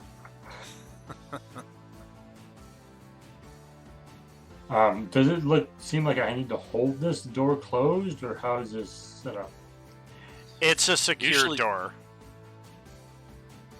Yeah, from the inside, they've got to like push that nozzle and like turn it, whereas from the outside, it's got one of those like clasp handles that you grab and like have to like give it a good tug to get the door open. Well, I've still got my like backup against it just in case, because I don't know how smart these things might be. So I like got my backup there just in case they try to open it. Okay. There is some pounding on the door behind you, but it is sufficiently faint because you're pretty sure this is a decently thick door as well. I'm going to use my physics knowledge to come up with the best way to brace this door so that he can let go of it and it's not going to open up. Put a screwdriver in the handle. That usually locks it. Yes, indeed. I've certainly lost track, but I'm back here now. Well, there's Or a woman. I can use physics. Basically, the party is now reunited here in the back hallway, and we have the woman who's been bitten on the clavicle, basically. And yeah, that's basically the easy solution there, Dawn, is a screwdriver in the handle will keep that sucker shut. I will set upon treating that wound then, for sure. All right. Yeah, as you get a look at it, that is a very, very nasty wound. So Do we give have it- some iodine or something? Start Yeah, washing it out. right. Yeah, give it a roll there for the medicine.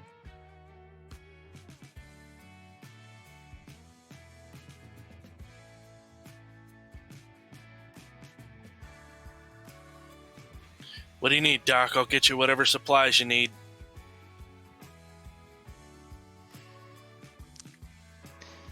I mean, I've got a bunch of first aid kits, so it's mostly trying to cannibalize those and put stuff together to make a functioning whatever. Well, we are in a grocery store that has a complete aisle full of aspirins and iodines and all that other stuff. Is that true? Is the store like intact? The store is intact, yeah, and it's decently stocked. It's probably still got like 70% plus of its shelf stock, not counting what's actually in the back as well. Does that include a pharmacy? There's not an actual pharmacy, but they do have an aisle with some basic meds over the Okay. counter. Isopropyl alcohol and gauze, and Yeah. Band-Aids, Advil, aspirin. Exactly. And are Alright. you taking her back to the medical area where you were recovering, or are you just doing this out in the hallway? Oh, well. I'm doing this in the hallway. Okay. It's within the next minute or so that Frederick wanders back here and sees what's going on. Oh, man. Damn, what happened? So, what's your protocol here? We've got a couple of these things that got up. I guess, what do you call them? The undead? There's 3 of them in the freezer. She got bit. So, what's your protocol on all of this? How do we take care of the ones that are getting back up while they're in quarantine? So you confirm that some of the injured have transformed. Yeah, she was opening the door to go check on him. There was one waiting for her. Shoot him the moment you hear a hint of a Russian accent. How long were those others in there? Longest one was in there 2 hours? 3 hours maybe? Hours? Not sure how long before that they had been injured. But I can tell you that my friend Joe, who got in there right when we got here, he just stood up and he wasn't Joe no more. Well, I think we're going to take a little time to think about this. We got a hurricane, tornado ravaging outside, and we'll be lucky if this building is still standing in the morning. If it is, there's going to be some tough decisions to make. And you rest assured that I will make the hard call if it comes down to it. Well, I mean, is it on one person to make the hard calls? It is in this place. He looks over at the bitten woman who's probably in too much pain to really rationalize what it is that he's possibly insinuating. And he just kind of gives a shake of his head. Not really of pity, just so much of, damn, we lost a person. Well, hold on. What's the word outside of here? I mean, what Albuquerque? What about the rest of the country? If we're lucky enough to find out anything about any of that, we'll be leaps and bounds ahead of everybody else. And we will definitely be looking into that, but right now there's no news at all because of the power outage. You're telling me there's no broadcast? Nothing on the radios? Nothing that we have. Just look down despondently. If I can get to my car, I can get on some different channels and find out a little more information. But unfortunately, it's probably the other way from where we are. Yeah, have you started making makeshift weapons? I mean, I've done quite a few fairs. I can help show you some of the garden tools and to make shields and you know, offensive weapons. We haven't really gotten too much into that. So far, we just kind of closed the doors and started barricading the windows, you know. That's definitely going to be important here in the very near future. Well, let me get a few rolls of duct tape, some brooms and mops, some knives if we have it. We can make spears out of those. Ironing boards. We can start making shields, and we can start making shields out of trash can lids. All right. I'll leave you to it. What's our firearm situation look like? We got about a dozen firearms. Anything in particular? Mostly pistols, pair of rifles.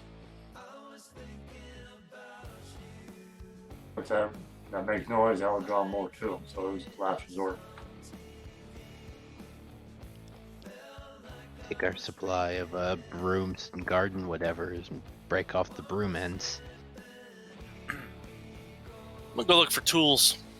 See if I can find a large wrench. Probably not here, but not what I'm used to having in the back of my trunk. Yeah, one of those small home dealios with the little adjustable knob thing. About all they got in here. Yeah, crescent wrench. Yeah. I take out my pocket tool kit and start fiddling with stuff, removing mop heads and trying to make slits down them to put knife blades through. Okay. Now, is anybody sleeping tonight? I'll try and get a little bit of shut-eye, but I'm definitely gonna make sure that Doc stays awake. Don't want him going to sleep with that head injury. Agreed. I'm going to get a few hours sleep myself. We can take shifts. I'll probably be talking to Barrett a little bit about. So, you think it really is being spread by these bites and stuff, or I mean, do we need to really keep like our skin covered so they don't happen to us? I don't know if I can say it's by bite or what, but one way or another, yeah, it seems infectious. Maybe we should all start getting some nice heavy gloves on or something. I mean, I think it goes without saying, keep your distance from anything that seems to be infected. Do you think it might be in the air? You know, in reality, there aren't a lot of viruses that do that. I imagine it's some kind of contact based on what we've seen, but that's fast acting.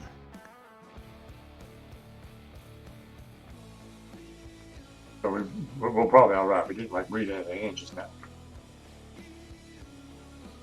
No, but we did make physical contact, and that can be enough in some cases. So where you can check it, check me out. I'm not gonna be going with him right now. Well, to be honest, I don't really know what we're looking for. All right, I'll tell you what. I'll keep an eye on you. You keep an eye on me. Right? All right, Earl. You got it. What about her? I mean, you saw what happened to Joe. I'm not hopeful.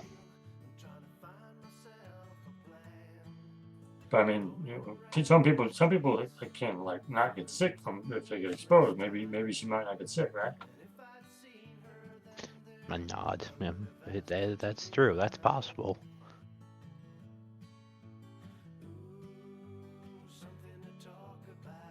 Can we like watch and evaluate? I mean, it'd be good to know the signs of like rising infection. Yeah, I mean, right now it seems like you got nothing but time if you want to do some crafting, if you want to add on to your equipment list, undertake a scientific experiment of sorts, or if you want to catch some much-needed Z's, possibly. I'd like to watch the progress of the infection. I mean, treat her for pain, I guess, and discomfort, but Heard. yeah. Yeah, and I'll stick with him just to kind of keep an eye on both him and her.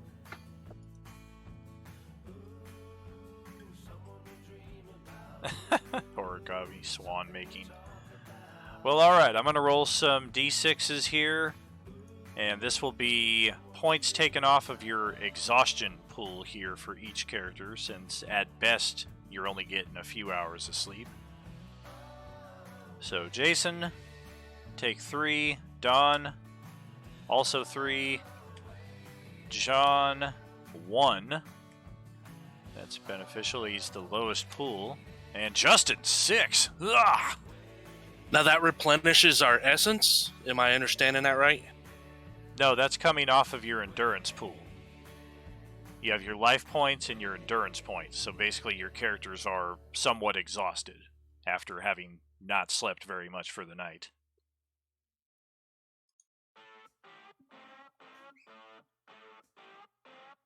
Okay, alright.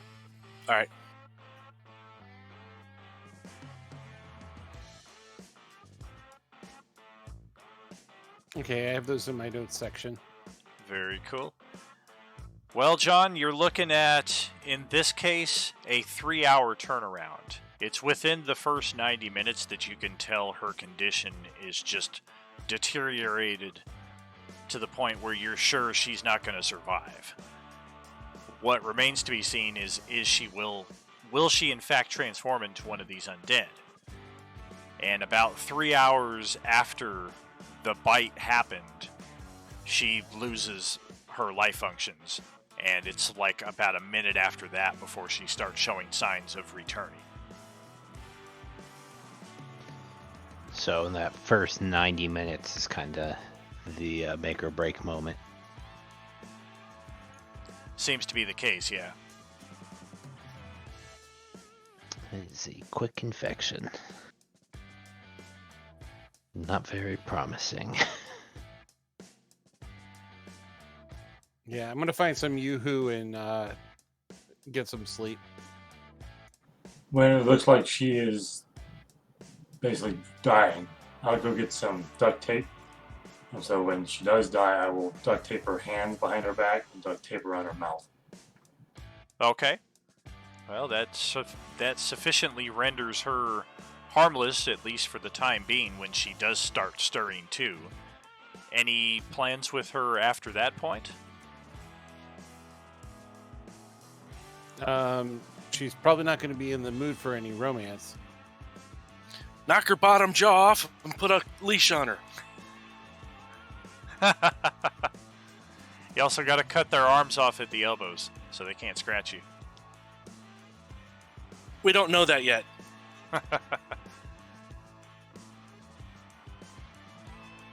So yeah, she's laying there taped up, like squirming or whatever. I just look at the EMT like,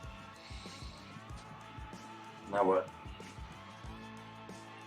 I think that's for Frederick to decide, if I remember correctly. There's one person who's just chilling out here in the back hallway where all this is going on. And when she starts stirring too as a zombie, he just kind of discreetly excuses himself from the area.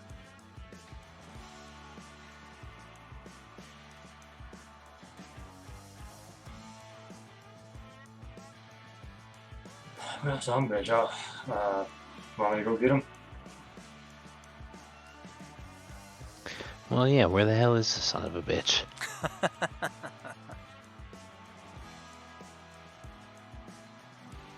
We just take her with us and go find him?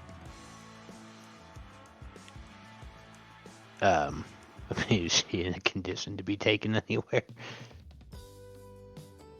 Then they can still walk and stuff. They can take legs. I mean, is she dead, though? Oh, she's Yeah, dead. She's moving. She's moving. So is the idea that she's, you know, she's a zombie, but she ain't doing anything? Oh, she's struggling. Okay. Alright. I guess if there's a way to take her to him. I don't know. I don't want to be like marching a zombie through this store while we look for this guy. Alright, I'll stay here with her just in case she tries to be strong or something. You go find him. Alright, Bring him alright, back here. alright, that works. Well, somewhat grouchily, Frederick is awoken after after Derek is able to find directions to his office, which is, of course, the store director's office. He's got the biggest room in the place. And he only comes out after he's fully bedecked and bejeweled in his finest duds, again, like you guys saw him last night. He's got different glasses on right now, however. As he follows you to... Alright then. So... yeah, we're gonna have to just eliminate the whole quarantine process entirely. That's not really anything we can afford to have around us. Because if my guess is correct, behind that door, we're going to find 3 more of them. The other 3 that were in there that still hadn't turned, they're going to be turned at this point. That's a 100% ratio. We cannot have that in the very place that we're living. As heartbreaking as it may be, as tragic as it may be, if somebody close to us gets bitten or scratched, we got to enact a zero tolerance policy. Shit. Well, you had about 90 minutes before you know for certain. Well, 90% chance, or 90 minutes, and we've got 100% across the board. I don't even know if it matters if we keep them the 90 minutes. It just seems like the commonality is if you get bit. Well, statistically, this is a terribly poor sample size. We've already lost one of us just in the small sample size that we have. How many more do we risk? Or risk saving, for that matter. I mean, if it's a difference of 90 minutes. Yeah, I just don't know. This might be... It might have to be zero tolerance. I just can't see any other way that we could safely navigate these treacherous waters. Well, again, I don't want to sound like a broken record here, but 90 minutes, that's how you navigate these broken waters. If after 90 minutes it's clear, well, do what you got to do, but before then, there's a chance. But you only got the 90 minutes based off of the one that you observed. The other 6 or however many might have actually changed throughout, like maybe 70 minutes, or maybe 110 minutes. I don't know. Well, we'll have opportunity to find out, I suspect. Damn it. What the hell? I don't sound like Frederick. Ah! That's right. It was a seamless transition. So Eric is looking around with his reading glasses to find the neck hanger just in case the glasses fall off. He also duct tapes the small cord to his glasses as extra precaution. I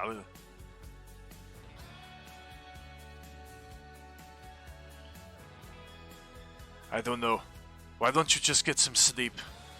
You look positively ragged. I feel ragged. I'm going to need some rest. Tomorrow's going to be a big day. It sounds like the storm is finally starting to abate. What we want to do with her? Throw her in the cooler. We deal with what's inside there in the morning when we all have some coffee and some energy. Opening that door, just let them out. I hope not. It's safer than opening the back door, though. There might be a bunch of them out there. I can just, tape her legs up and then she'll be just laying in a heap doing nothing. How about that? You going to stay by her all night? Sure, why not? Alright, I can live with that. What about the guy you lobotomized? Did he get a refund?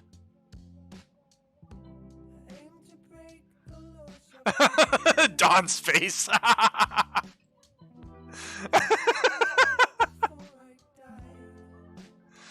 I can't be sleeping right now. And somehow befuddled at the conversation that's going on nearby. What the hell? Somebody got lobotomized?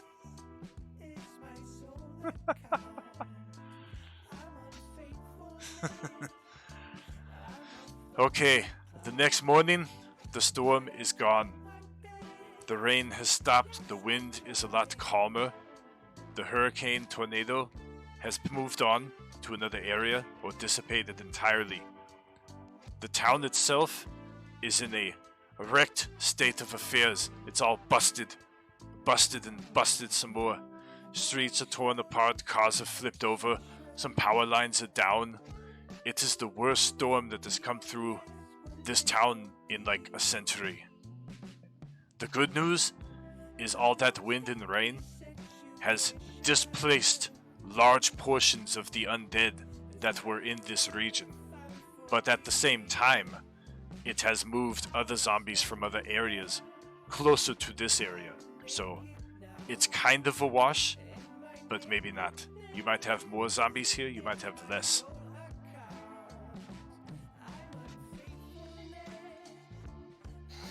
As I start to stir and get up, I go to see if coffee's been made. If not, I'll make the coffee.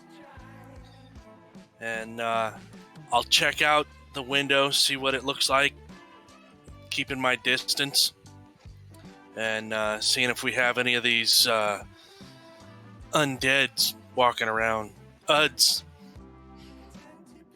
I'll get out of my little cocoon of bath towels and whatever is available and go, wow, I had the strangest dream that I was at a concert and these demons came up out of the ground and started attacking people, and shit, it wasn't a dream, was it?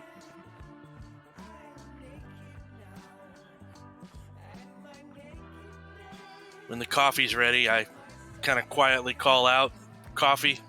Anybody need some?" Oh, yeah. Coffee is very popular this morning. Somebody had already brewed a pot before you got there, but that pot was almost empty already by that point, so it's just kind of the 3 coffee makers they have set up in that corner are in constant rotation because so many people. Let me get a cup. Refill, please. Okay, I will like a latte, half calf, with just a little bit of cinnamon. Coffee, black. Here you go. You asked for a soy latte with foam, fucker. I go over to the liquor aisle, grab some whiskey. Yeah.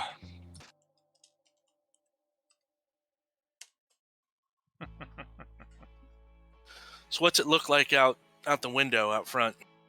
The windows have all been boarded up, probably in response to the zombies more so than in response to the storm, but it did serve as an extra buffer against the storm.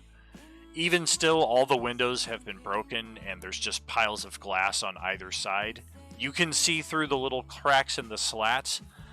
Outside, it seems like an entirely new world. It's very silent, it's very eerie, and just overall a strange energy in the air. You see a couple of them wandering around outside.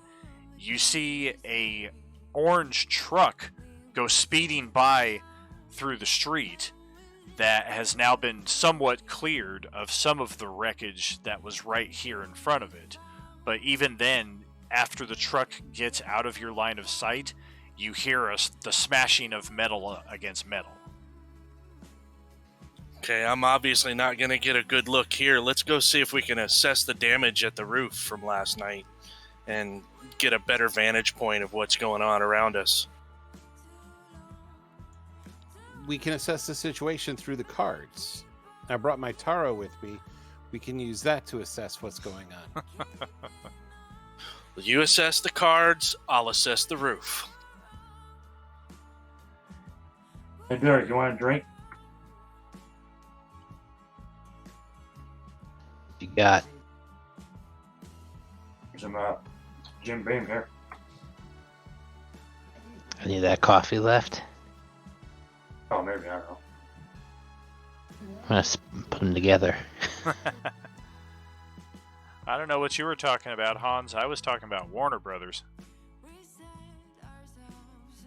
Okay, so up on the roof where Raven has gone as Eric, there are 3 notable spots where the roof tiling has just been ripped away by the storm that was out there, and there's significant water damage up here in the attic.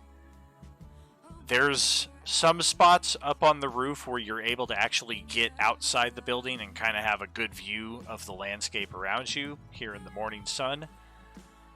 You don't see the orange truck anymore, but you do see some displaced wreckage right at the next intersection. It's like it probably smashed partly into it as it was driving by, and by the time you've gotten up here, that truck is long gone. Okay, so it looks like they had a small fender bender and kept going. For sure. Now, Dawn, in your case, reading the cards this morning, it is spelling Bad News Bears. Walter Matthau. Uh-oh. Yeah, you're just reading bad after bad after bad, and you're like, well, this is just not good at all. It's entirely opposite. Yeah, the cards are saying that, are letting us know. So you had a bad day.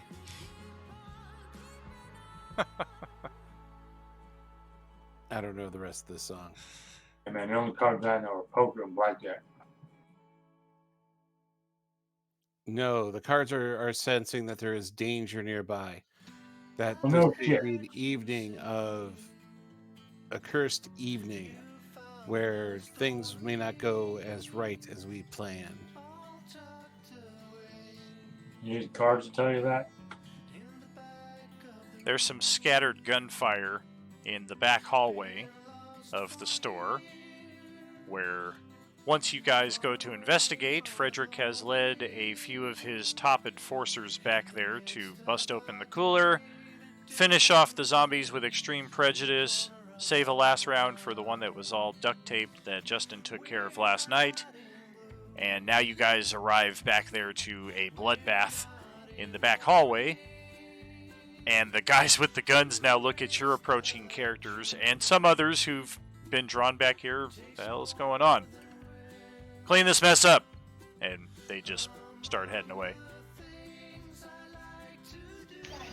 Fuck that. I'm not touching any of that shit. You see how infectious they are.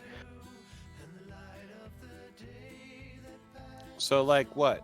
2 pairs of gloves? Where exactly were you supposed to clean it up too? One of the guys points out the back entrance, which they've unbarricaded at this point, and they've actually got both doors hanging wide open, letting in a nice cool breeze into the supermarket.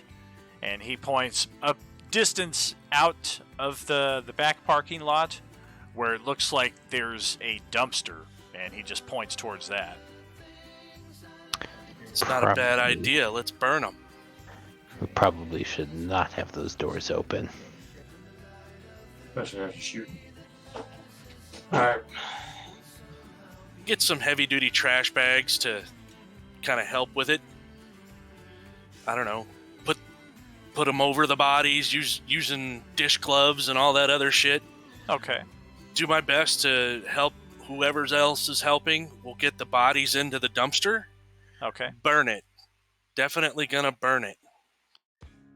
If we set fire to this, it's going to draw more. You think so? All right. I'm going to get 2 pairs of the Playtex gloves. You know, the dishwashing gloves. Put those on, and I'll help move bodies that way. They only have extra small. Yeah, I want to watch the video of Don's character trying to get 2 pairs of those gloves on.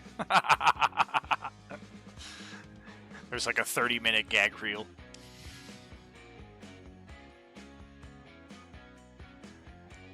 All right, then. So it sounds like all of you are pretty willing to help with disposing of these bodies, despite how kind of dickish they were in requesting your assistance. Not me. I ain't touching them. Oh, so you're definitely not helping. Okay. Hell no, I'm not touching those bodies. I'm kind of throwing up afterwards, but yeah, I'm going to be helping them out because big, strong guys, I've known this type ever since I was a kid.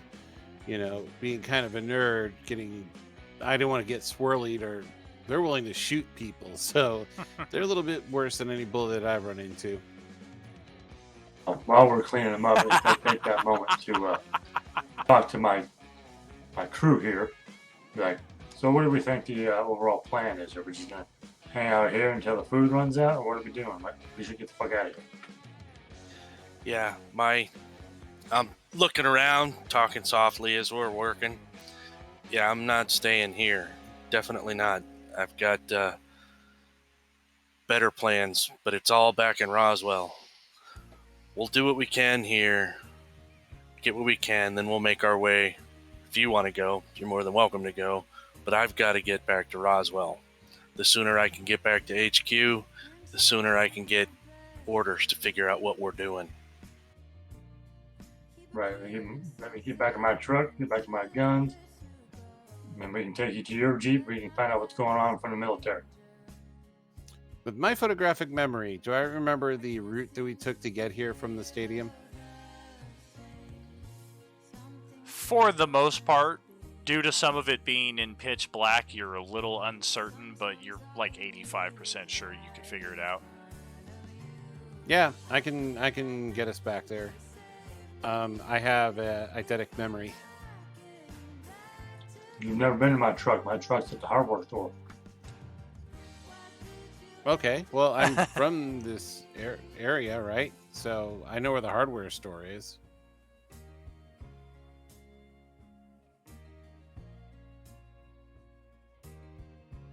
Hey, John, what are you doing this morning while they're taking care of the bodies? don't know, jerking off in the closet. Well, while you're doing We that, have our official R rating. while you're doing that, the door opens up and there's Kate, your hippie chick who's accompanied you, and she's asking for medical assistance. Give me like 90 seconds. Meanwhile, Moving in Stereo is playing in the background. And Roleplaying Unlimited put Darth Small out there. Darth Small! Darth Small! What's Kate need? She sprained her knee last night in blundering around in the dark, and she's kind of low on the totem pole when it comes to medical assistance from the existing people here, so she was hoping, since maybe you guys had hung out last night, maybe you'd at least kind of bandage her up. Sure, simple enough. Hydrate, put a pressure bandage on there, and just take it easy. It's really not a whole lot to do. What do you think about this place?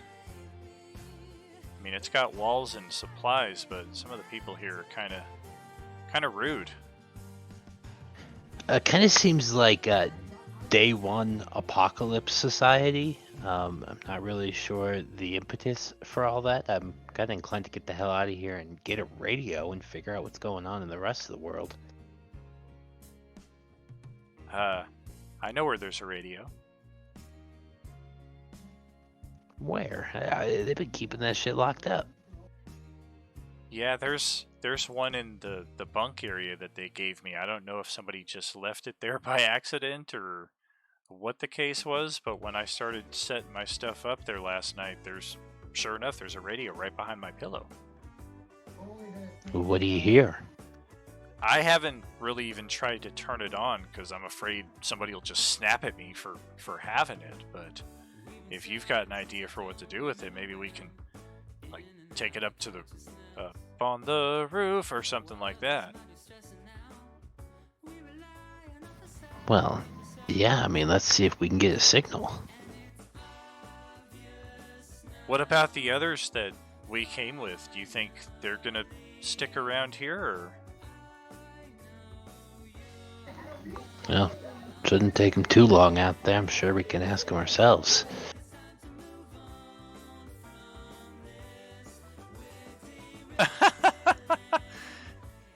Oh, Joe. Well, getting up onto the roof and activating the walkie and adjusting the different dials on it, you're just picking up static after static after static. It's like nothing is broadcasting at this point. Or there's some kind of like ionospheric interference or something.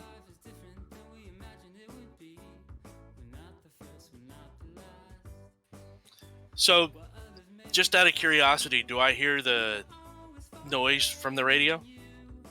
Not from your respective positions. Being that you're like 60 feet out at the dumpster and they're up on the roof of the supermarket.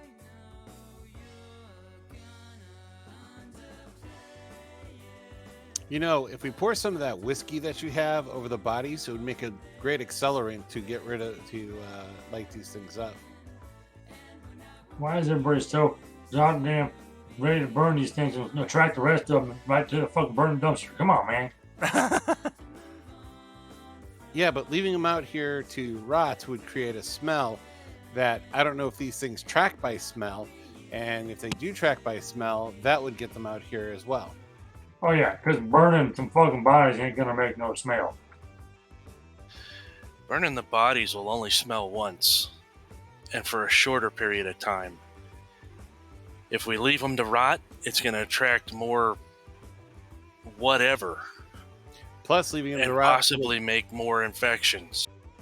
and it would also attract more vermin, such as rats and other vermin. Oh no, rats. One of the guys calls out from in the back, "You guys burn them things yet?" See? Well, whatever. I ain't planning on staying here anyway. If they want to fucking burn their bodies and bring some more onto it here, I'll be the fuck out of here by the time they come. How far away is the dumpster from the building? Like 60 feet. Okay, so it's not going to catch the building on fire. Correct. Only the Okay. the guy from Office Space can do that. I set the building on fire. As long as there's no red staplers here, we're safe. Milton. They took my swing line stapler. I need that thing. It's my red stapler. And I didn't All right, receive my paycheck this week. Get some matches, start the fire. And once that's going, I'm going back inside and I'm going to clean up with some rubbing alcohol and so on and so forth. And then I'm going to see if I can find a new weapon since my broken bat really isn't doing that much. I don't know. What's around? Maybe another fire axe?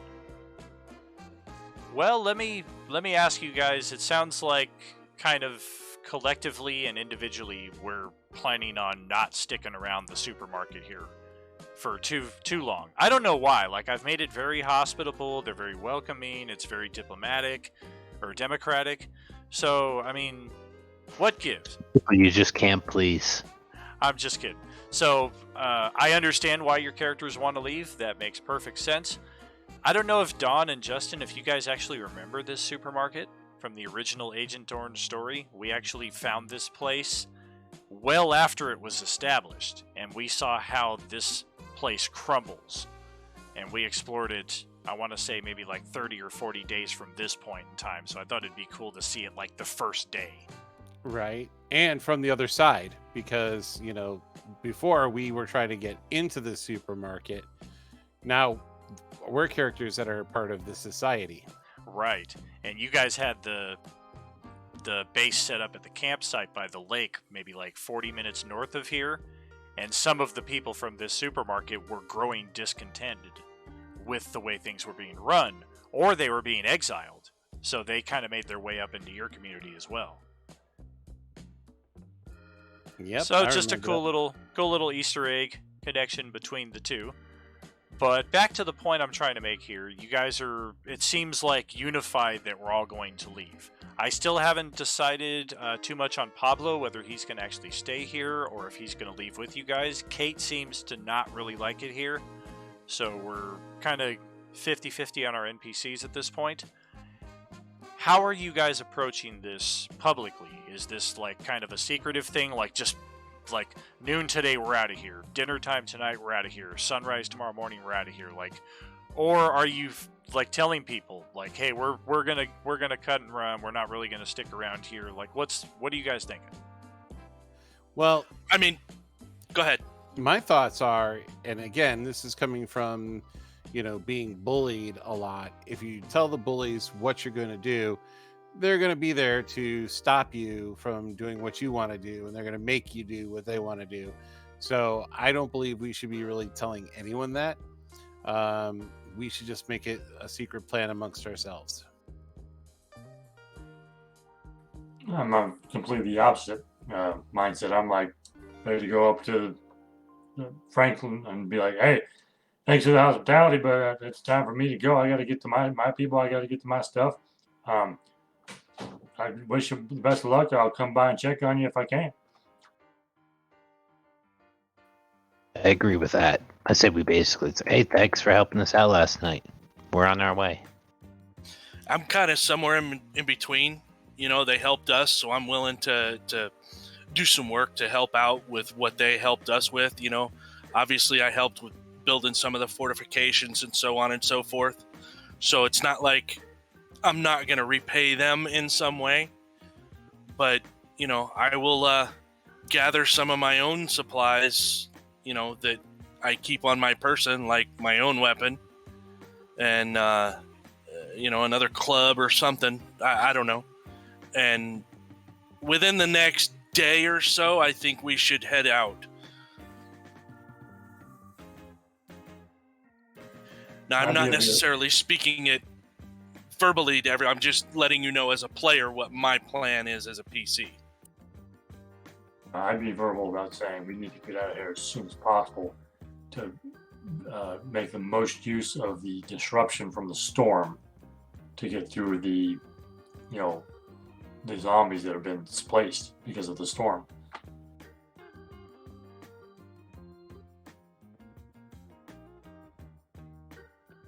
I'll also look for a pair of gloves or something, to add, like work gloves.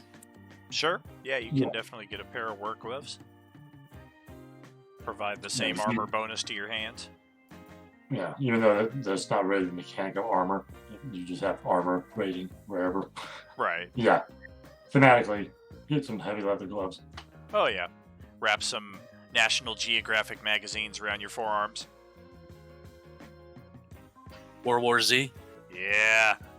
That was actually brilliant. That was my favorite part of the movie, because I was kind of just weirded out upon watching the movie, because I had read the book first, which is just completely the opposite. It's like not even the same story, because the book is a series of short stories that show, here's what happens in China, here's what happens in India. Like, it's literally World War Z and how each of the nations respond to it in a series of short stories. And then I come watching the movie, I'm like, whoa, not that this is a bad movie, but this is definitely not what I was expecting coming in. And then when he started wrapping his arms up with the magazines, that's freaking brilliant. Yeah, Max Brooks, it's Mel Brooks' son, is actually in real life terrified of zombies. Nice. And he got to meet him at a meet and greet that he was doing at one of the local libraries like 10 years ago almost. And he signed World War Z and the Survivor's Guide to the Zombie Apocalypse for her. Both That's books awesome. are amazing and heavily have inspired Agent Orange in itself, because Max Brooks dissects zombies like few others do. I haven't actually read World War Z, but I think I have a copy of the Zombie Survival Guide around here somewhere. Yeah, that's a great. I'd highly recommend World War Z as an audiobook. Yeah, you were telling me about that. Max Brooks, yep. Hans got them both. Very nice. Good reads. I want to say Mark Hamill is one of the voice actors in the audiobook. Whoa! All right. All right, now I got to go to Amazon and look for it. All right, so Jason, what we're going to do here for your character, because you did help build some of the defenses, Frederick is kind of becoming more strict with the resource allocations, and as you're beginning to announce your imminent departure, there's some talk of, okay, well, these people helped us out, so how much are they going to be allowed to take? What are they going to be allowed to take? What is completely restricted that they cannot take?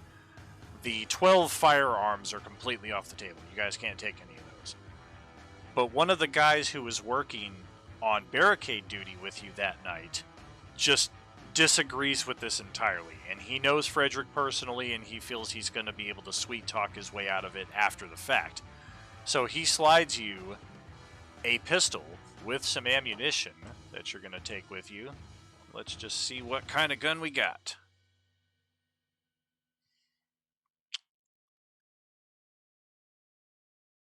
Yeah, let's go with a 9mm pistol with a 10-round capacity. Damage for that is a die 6 times 4. And it's not much, but we're going to set you up with 30 rounds.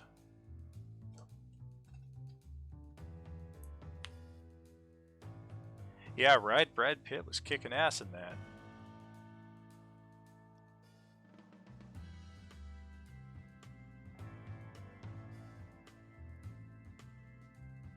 What skill rating? Oh, never mind. I have a skill rating. I already know. Yep, you should be set on that. Any other gear that you guys are looking to acquire here? Frederick is very just kind of like, alright, I mean, he thanks you at face value for what you guys did coming in and helping out some people and staying up with the woman who'd been bitten, kind of lending a more thorough medical and scientific perspective to it, but he's very just matter of fact about it, and once it becomes definitive that you guys are actually leaving, he seems almost in a hurry to be like, all right, so you guys are leaving when? You guys leaving right now, right? Okay. Like, oh, lunchtime? Okay, get out. Last thing I'll offer is if you got a radio, I'll see if I can set it up for you. That's one of my skills. Right, is Information Kate is or always whatever good. coming with us? Say again, John?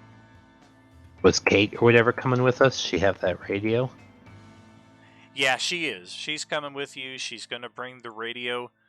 Frederick just kind of seems to clam up at mention of assisting with the radio that they have there, and he just kind of nods but doesn't really respond in any capacity.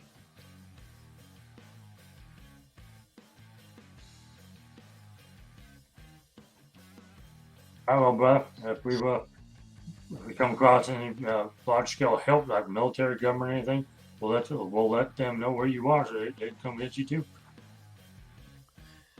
Yeah. I mean, you guys, I hope you have some good luck out there, but if it's anything like what I saw in Mexico over this last week or so and what I'd been hearing about, I'm not so confident that anything's going to be getting back to any semblance of normalcy anytime soon. But yeah, man, I wish you all the best of luck. Either way, Frederick, you're a good man. Hard, but fair. I offer to shake his hand again.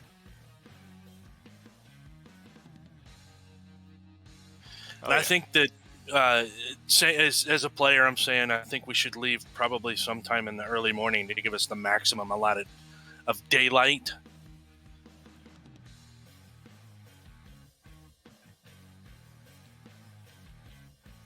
Do you guys agree, disagree, don't care?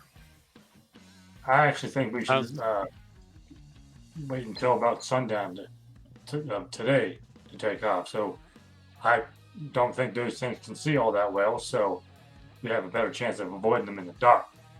Yeah, but if they can't see well and we can't see well, we're really not doing anything any good for ourselves. They just want to run around in the bright daylight, let them see us from a mile off. Come on, smarty pants, what's your fucking plan?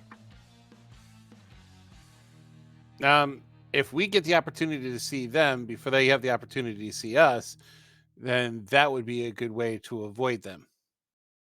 Now, come on. I thought it was dark in hell. Can't the demons see in the dark?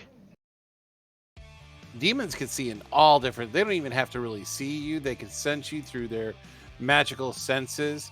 It's almost like a radar of sorts. They could actually feel. Doc, did you your really soul. have to do that? Ah, come on. There's no TV now, no radio. I get a kick somehow. I laughter's the best medicine, huh? Kate seems Hell, to that get a or kick ketamine. out of that. All right, Earl, you think we should leave at night? I say, while it's still twilight out, we head out towards my truck. You should be able to get to my truck before the sun goes down, and then we have a truck.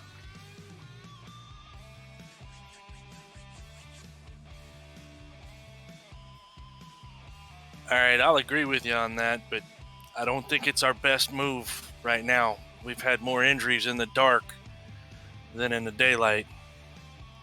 But I'll cede to your wisdom on this one. That'll we leave right now. What time is it now, Dan? It can be as early as probably like 10, 11 a.m. if you guys have it in your mind right from sunup that you guys are going to be leaving. In response to that, Don, it depends on how many points you paid into it. If you paid 3 points, then it's plus 3 bonus. Oh, okay. Okay, so yeah, because I took it at rank 2, so it's 2 points. Perfect. All right, Earl, how about we compromise and leave about, I don't know, it gets dark about 5. Let's leave about 4. Sounds good to me. It's going to be cold, too. Make sure you bring your cold weather gear. No, we're dry. We should be fine. See if I can find one of those ski caps, too. I got Very gloves cool. on, got my boots on, my leather jacket, Hold on. and a new strawberry shortcake t-shirt. Born to be bad. We have to check our fuel units and our food supply. Make sure we have all the right ingredients for this adventure, this road trip. Grab a packet of Nutter Butters and some beef jerky. And Funyuns, man. Yeah.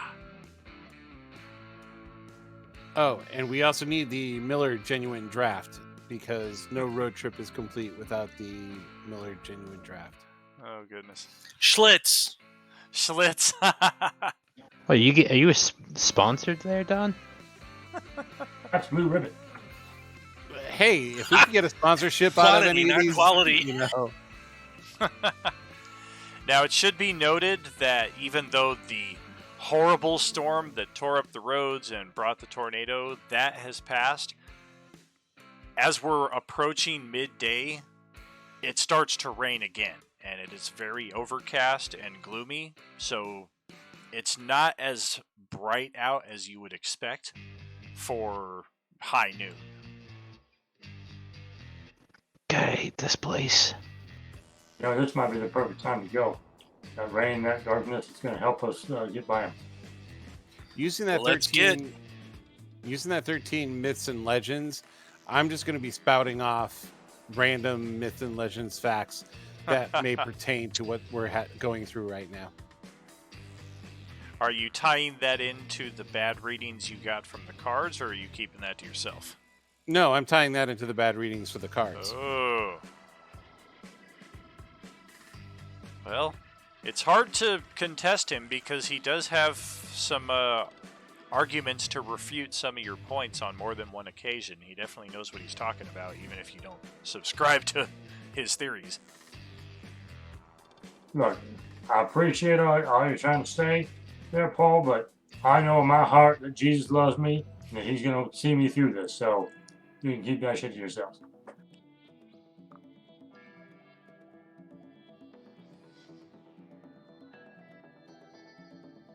Complete and As long as utter that's silence. not foxhole religion. I'm I'm going to avoid that completely with you. subject. Hey, most rednecks are pretty Christian, so. But I am going to do some, comparison to other mythos that has the same type of structure, it's like, hey, so you're describing the guy that does this. Yeah, well, that's this particular god from this particular Norse religion and so on and so forth. Gotcha. I would say, given your character's specific knowledge in the occult and myth and legend and what have you, you would probably be one of the few people who would actually dredge up the word zombie. It's been something we've kind of staunchly stayed against in Agent Orange. We found every other descriptor possible because we didn't want to be so on the nose with it. But given your character's link to a lot of these actual events historically, it wouldn't be too far of a stretch for you to just be like, yeah, they're zombies. Yeah, well, it also stems back to the voodoo arts in which, they would do rituals to actually bring people back from the dead using Exactly. their voodoo zombie rituals Right? to return the spirit to the body, but not fully return, so that it does become a hungry, feeding creature that has the ravenous desire to kill everything in its path. Right? That's actually the zombie movie with, I think, Bill Pullman. Annie, there it is. Yeah, Serpent in the Rainbow. Good one. Very good one. Yeah, Paul, Yeah. you just reminded me about the massive Haitian influx into New Mexico. That's probably the source of this outbreak. You trying to tell me this is some sort of voodoo bullshit? It's one possibility. It's a possibility. Does voodoo make it, infection in people that makes them into these things?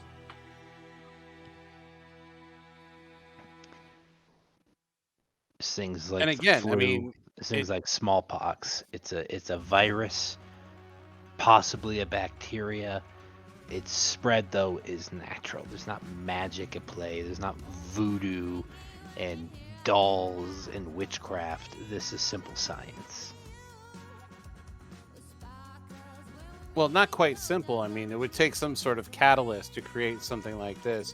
There was once a parasite that was known to be able to inhibit the back of the brain of cats, and it would actually cause the cats to do what, would be unnatural because it was taken over by the parasite. You think this is a parasitic infection? And that's what I said. What about the behavior of what we've witnessed of these infected makes you think there's a parasite at play? I'm just saying that these are all possibilities that may be able to explain what's going on with this. Well, grasping at straw isn't going to do us much good. We need to get ourselves somewhere safe. I thought exactly. Let's get the fuck out of here.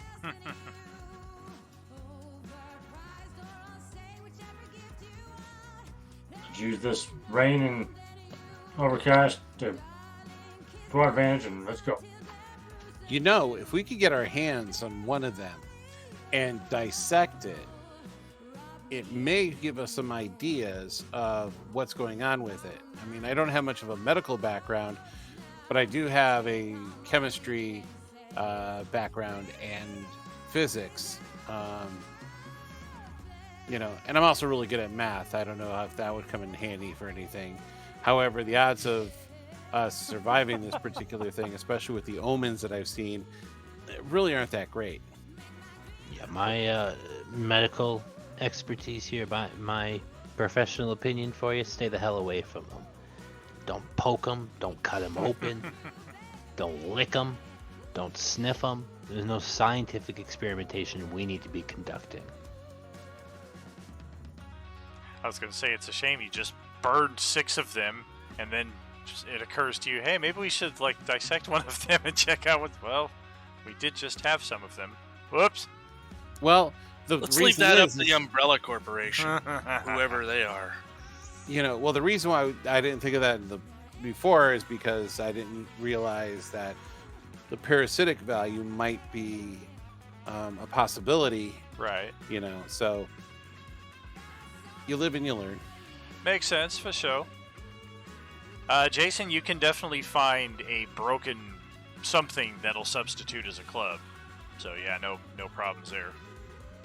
Right, I just didn't want to walk out the door, with them thinking, oh, I'm fine without a weapon. You know what I mean? Hey, they just gave you a gun. Well, the one guy did. Yeah, that was on the DL, so I'm going to make sure I have a weapon in my hand when I'm leaving. There you go. Was anybody else searching for any kind of gear? I think I asked that, but we got off on some different tangents. Just like a stick? Is there like a broom I can saw the end off of? Well, Don was kind of working on some of that stuff last night, so you can definitely grab one of those. Just a basic spear. Yeah, that's brilliant, making some spears. That's a pretty good idea. A spear. And I also grabbed a few boxes of matches. Okay. A spear does a die 6 times your strength value.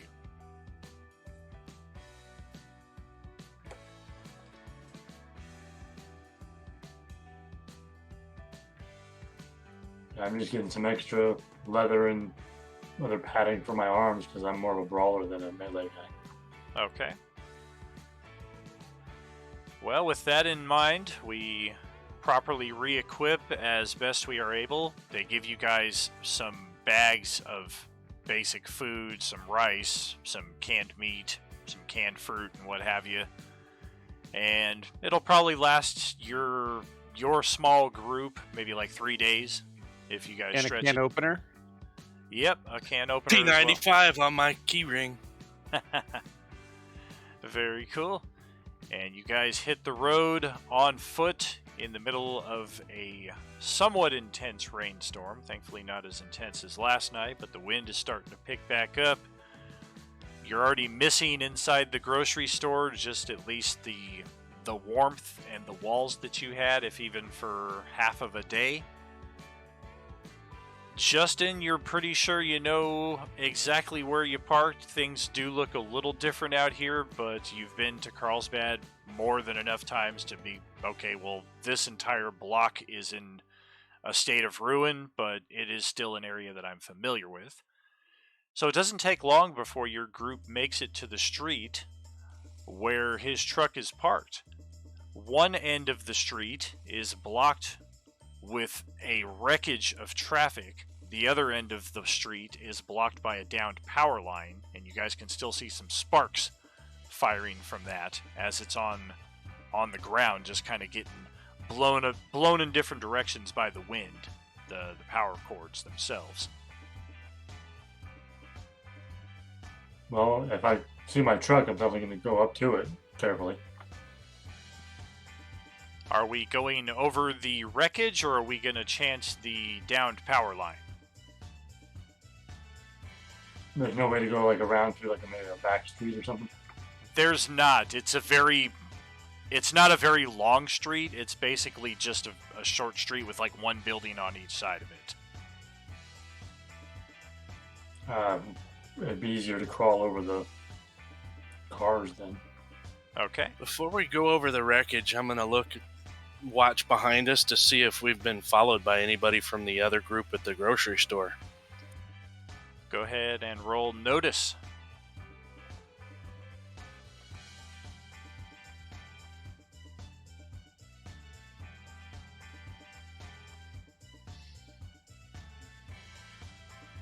Well, it looks clear enough. You don't see anybody behind you, anybody that's not you guys. I'm always on alert because one of my qualities is situational awareness. So I have a +2 perception versus danger.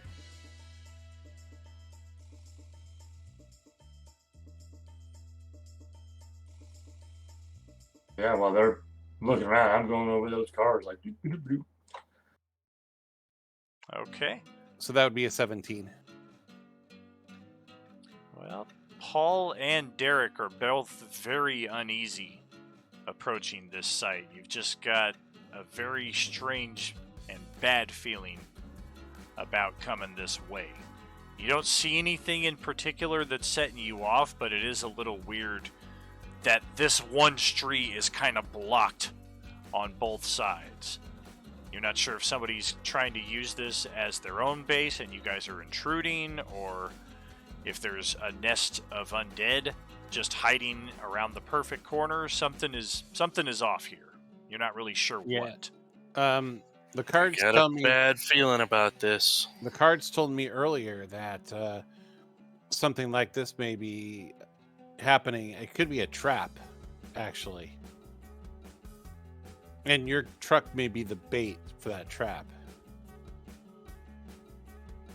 Well, Earl is quickly getting out of line of sight for that kind of rational conversation, because you guys are looking around. He's already heading over to his truck. He's cleared the wreckage. Hey, Earl. You're close enough to see that your truck is there, and also close enough that you can see somebody has taken the bike out of the back. But they didn't get very far with it. Like maybe 15 feet away, there's a corpse that's kind of pinned under the bike. Like somebody got the bike, they got it started, they started to drive away, and then something happened to them and just thud. I'll start crawling over the wreckage, going towards Earl. Hey, Earl. This could be a trap. Kate looks over at the group that is now splitting up again. Seriously, are we going to do this again? I'll stop and look at this corpse for a minute and see if it has any kind of movement to it. It's not moving. Okay, I will approach it. All right. Yeah, whoever this is has taken a shot clean through the head. You can see, like, part of their head is just missing. Like somebody must have hit him with a pretty high caliber rifle. Okay, I'll see if he's got anything useful on him. Well, the keys are still in the dirt bike itself. The person whose corpse you're examining aside from some decent leathered clothes, doesn't look like they have anything of value on them.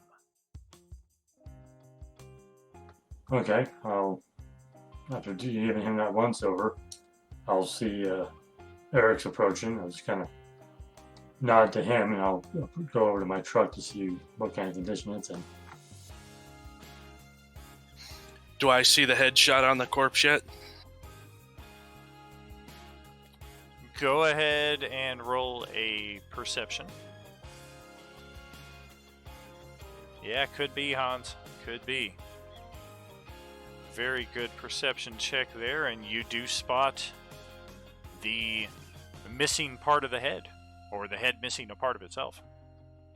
All right, with that, first thing I'm thinking is like, all right, who's got a good shot around here? And I'm going to start looking around at the building. Well, funny that you mentioned that, because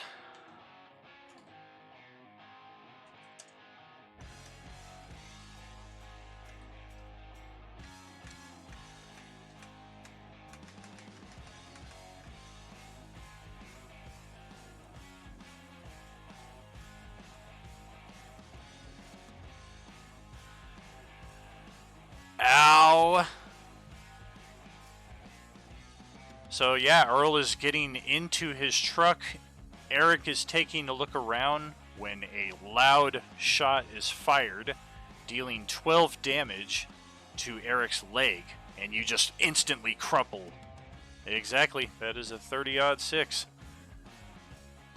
Not going to deal quite the listed damage, but a respectable amount nonetheless that instantly sends Eric into throes of agony.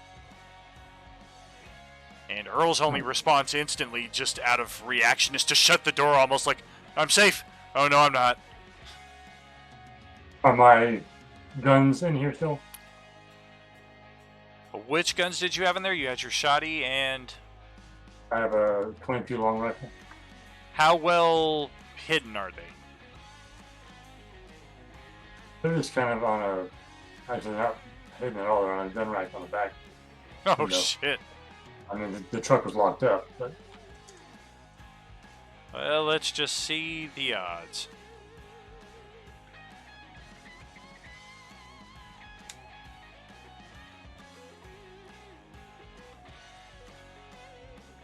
The guns are intact. All right, well, I will grab the rifle at this point and see if I can figure out where the shot came from. Okay, so you're grabbing your gun. Jason, what are you doing? Well, outside of laying on the ground in a little bit of agony, checking my wound, seeing what I can do with it, trying to take a little bit of cover at this motorcycle and the dead body from whichever direction that came from. Okay, and how about you, Don? I'm hitting the deck and trying to find some cover. And you, John? Yeah, I'm clear back here. Like, I don't know what the hell I should do, but clearly this is a kill box. I knew it. You should have listened to me. You should have listened to the cards. So This Kate was- takes cover as well behind the wreckage. This was all fated from the beginning. The cards said... Not now, Paul. Not now. This hurts. There's like a gunfire going on, and every time there's like a silence between people reloading. He's like, I told you, and then the death card came out in the wrong spot. Bam, bam, bam, bam, bam, bam, bam, bam, bam. And then... Well, all right. Do I see where the shooter came from? You think you see some movement behind a second floor window in the building off to your right side, so you're basically defending yourself as best you can against that position. And it's actually at that point that we are going to call tonight's session at this appropriate cliffhanger. Hopefully James will be back with us next week, and hopefully our medic does not suddenly keel over from an aneurysm or unconsciousness, but we'll see what cards we are dealt next week on Agent Orange across the Pecos. We'll take our usual wind down time here for anybody who cares to chat in our chat log and amongst our collective itself. I think we had a very good session tonight to follow up our intro session. What'd you guys think? Oh, Yeah, outstanding game. it's that awkward, jumping in on each other again too. But yeah, it's really good. I'm liking the pace of the story. It's not one of those Minecraft type situations. So I'm really enjoying the fact that we're moving, we're getting some action in there. My character gets to be as annoying as it's supposed to be. So yeah, that works out really well. Oh, I love it. And it's like when I'm like, not now, Paul, it's like all I can think of in my head is when is in Wyatt Earp. When his brother gets shot and he's like, "Not now, Wyatt, not now."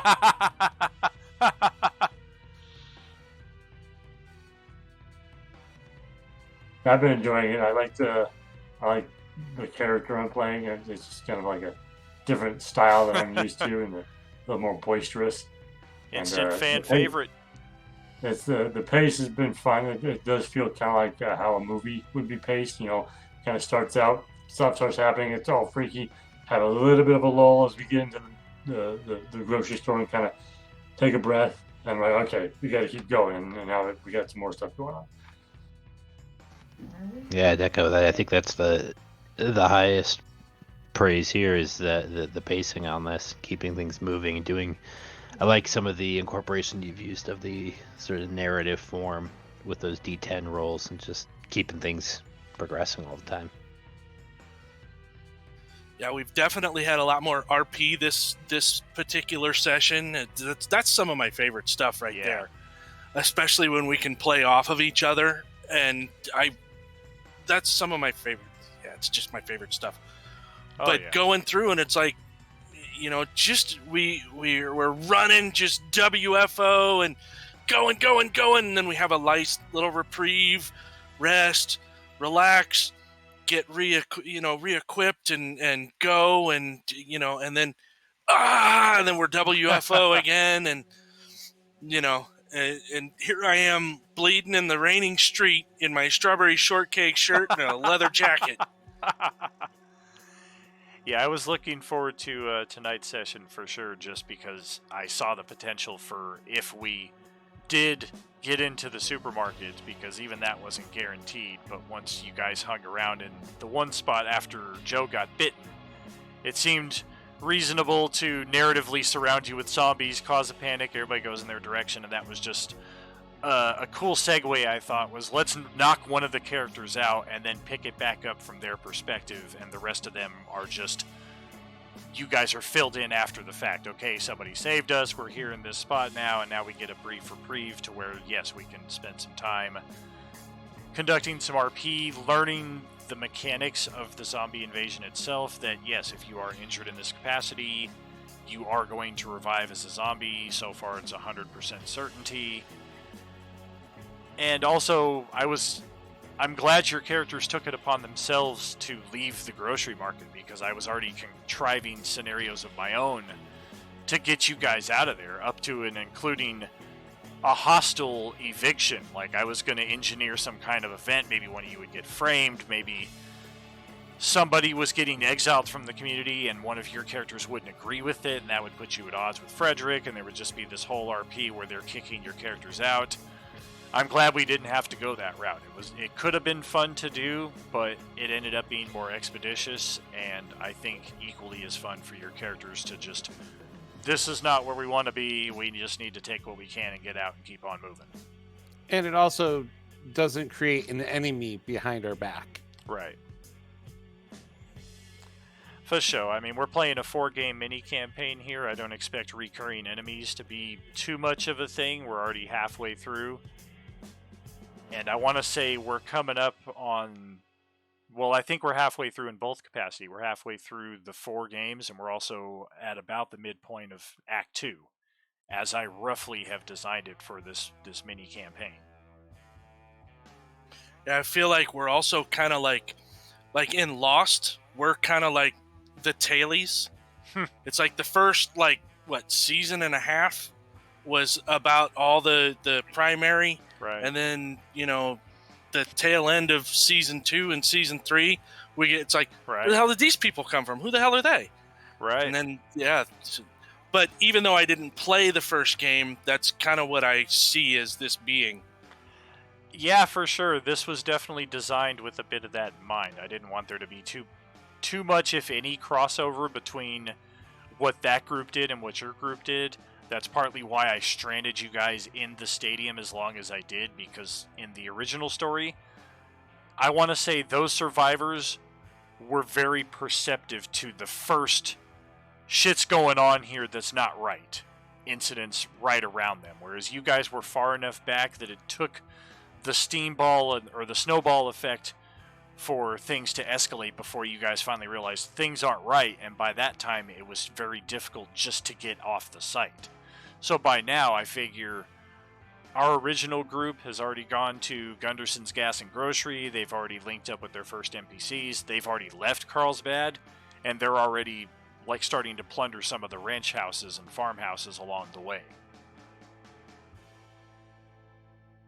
Yeah, my character definitely, I mean, being that he's military and does what he does, his primary goal right now is to get there's only a single building. The air base has been closed. The only thing left is the missile wing that's there. So it's one building that's still military, and the rest of the base is now closed, and the city actually bought it and annexed it. Interesting. And I think in the late 70s or the early 80s, it became a university. The ENMUR. But the airport is still there. The airfield is still there. All of that's still there. But doing what he does, he's going to get to HQ so they can say, hey, we need to make sure these missile silos are manned. And are they locked down? What's our protocol? What's happened? That's what he's thinking. He doesn't know yet. He's got to get his orders. Right. Yeah, makes sense. Everybody is going to have a different perspective on it.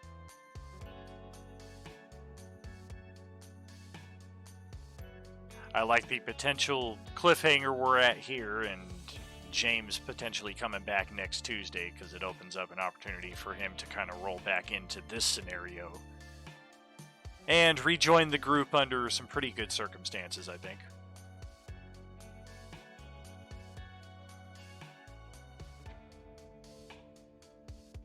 Yeah, that could be a good spot to bring him in.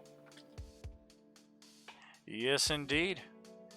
Hey, Hans, thank you so much for being here tonight and doing the usual host with us here. I'm going to delay, actually, our raffle roll tonight. I have the information on that on a different page. So I think what we'll probably do is end up rolling that up tomorrow night during RUOOC, where we're going to have one of Evil Dawn's good friends as a special guest. And what is it tomorrow night? Is it Justin? You're as our co-host and Jason's off? How we doing that?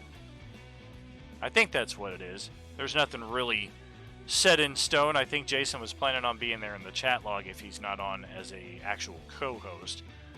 We can find that information in our Discord in any case. James, we're all thinking of you. We wish you well tonight. He's going to be back and kicking ass next week in his usual bravado form, I'm sure. Yeah, Hans Loves D&D is doing his Fizzbands analysis, the new 5e book that's coming out. It actually came out today. There's a special on it for Roll20 I was looking at. Seems like it could be pretty cool. And yeah, he's going to do an analysis on that at 6 p.m. Pacific tomorrow. And then hopefully we'll see him and some of his crew for our out-of-character talk. Don, why don't you give us a brief rundown of what we can expect tomorrow? Well, Greg and I actually performed in the same show, Evil Dead the Musical, on the Strip. He was also one of the directors for the show. He's a SAG actor, and he's one of the people who also votes for in the Screen Actors Guild Awards. He belongs to a local puppet company, and he's also one of the directors for Bards at the Bar, which is a group of people who perform Shakespeare in bars. Interesting. Yeah, it sounds like it should be a good time talking to him tomorrow about Evil Dead the Musical and his other activities. Yep, I'm looking forward to it. Oh yeah, should be a good time. Great way to end off our last... Well, good way to end... Wednesday is the last night of our 3-night streaming experience. Monday, we do the movie night. Tuesday, we do the game. Wednesday, we do the out of character. So it's always a fun, exhilarating way to end the trifecta of streaming nights. And tomorrow should be no exception. Looks like Joe Hansen there, Hans Loves D&D, actually went to go see Evil Dead the Musical with Tony Del Valle, who was the Las Vegas Review-Journal theater critic and performed once at the Onyx as well. So yeah, sounds like there's some cool personal attachment there as well, 6 degrees and what have you. Speaking of 6 degrees, he lives in Santa Fe. Oh really? Nice.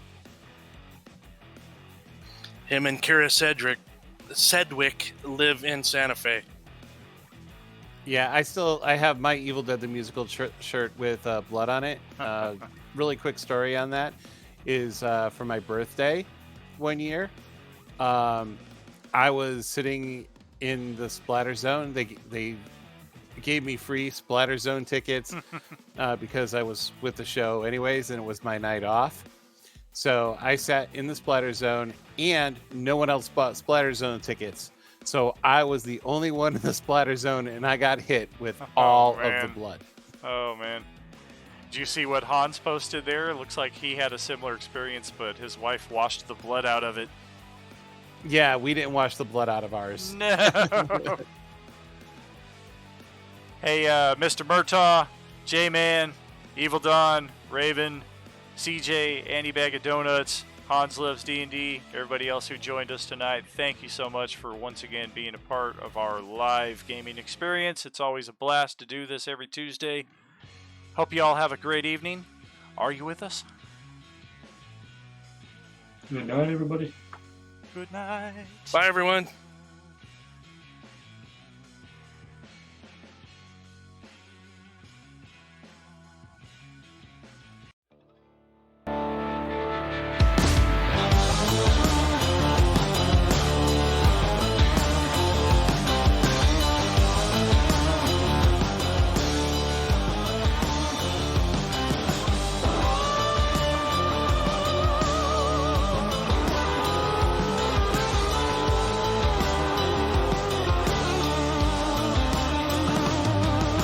Wasted all my money, all on you, honey. Baby, will you look my way?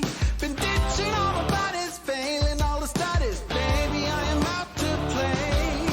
Give me your attention and your sweet redemption. I will never let you down. Will it ever get funny? Oh, I wonder, honey. Baby, how you make me sway.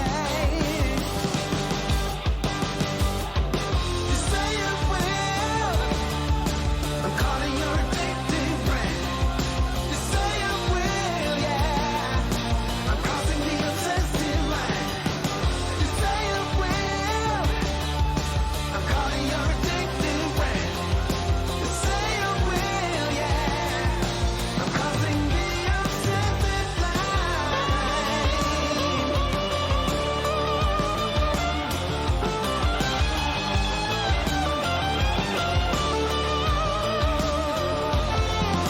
Saw you rolling steady, took it kinda heavy. Baby, I'm a loving kind. Jaded loving hazard doesn't really matter. Baby, say you will be mine. Take my affection and my safe protection. I will always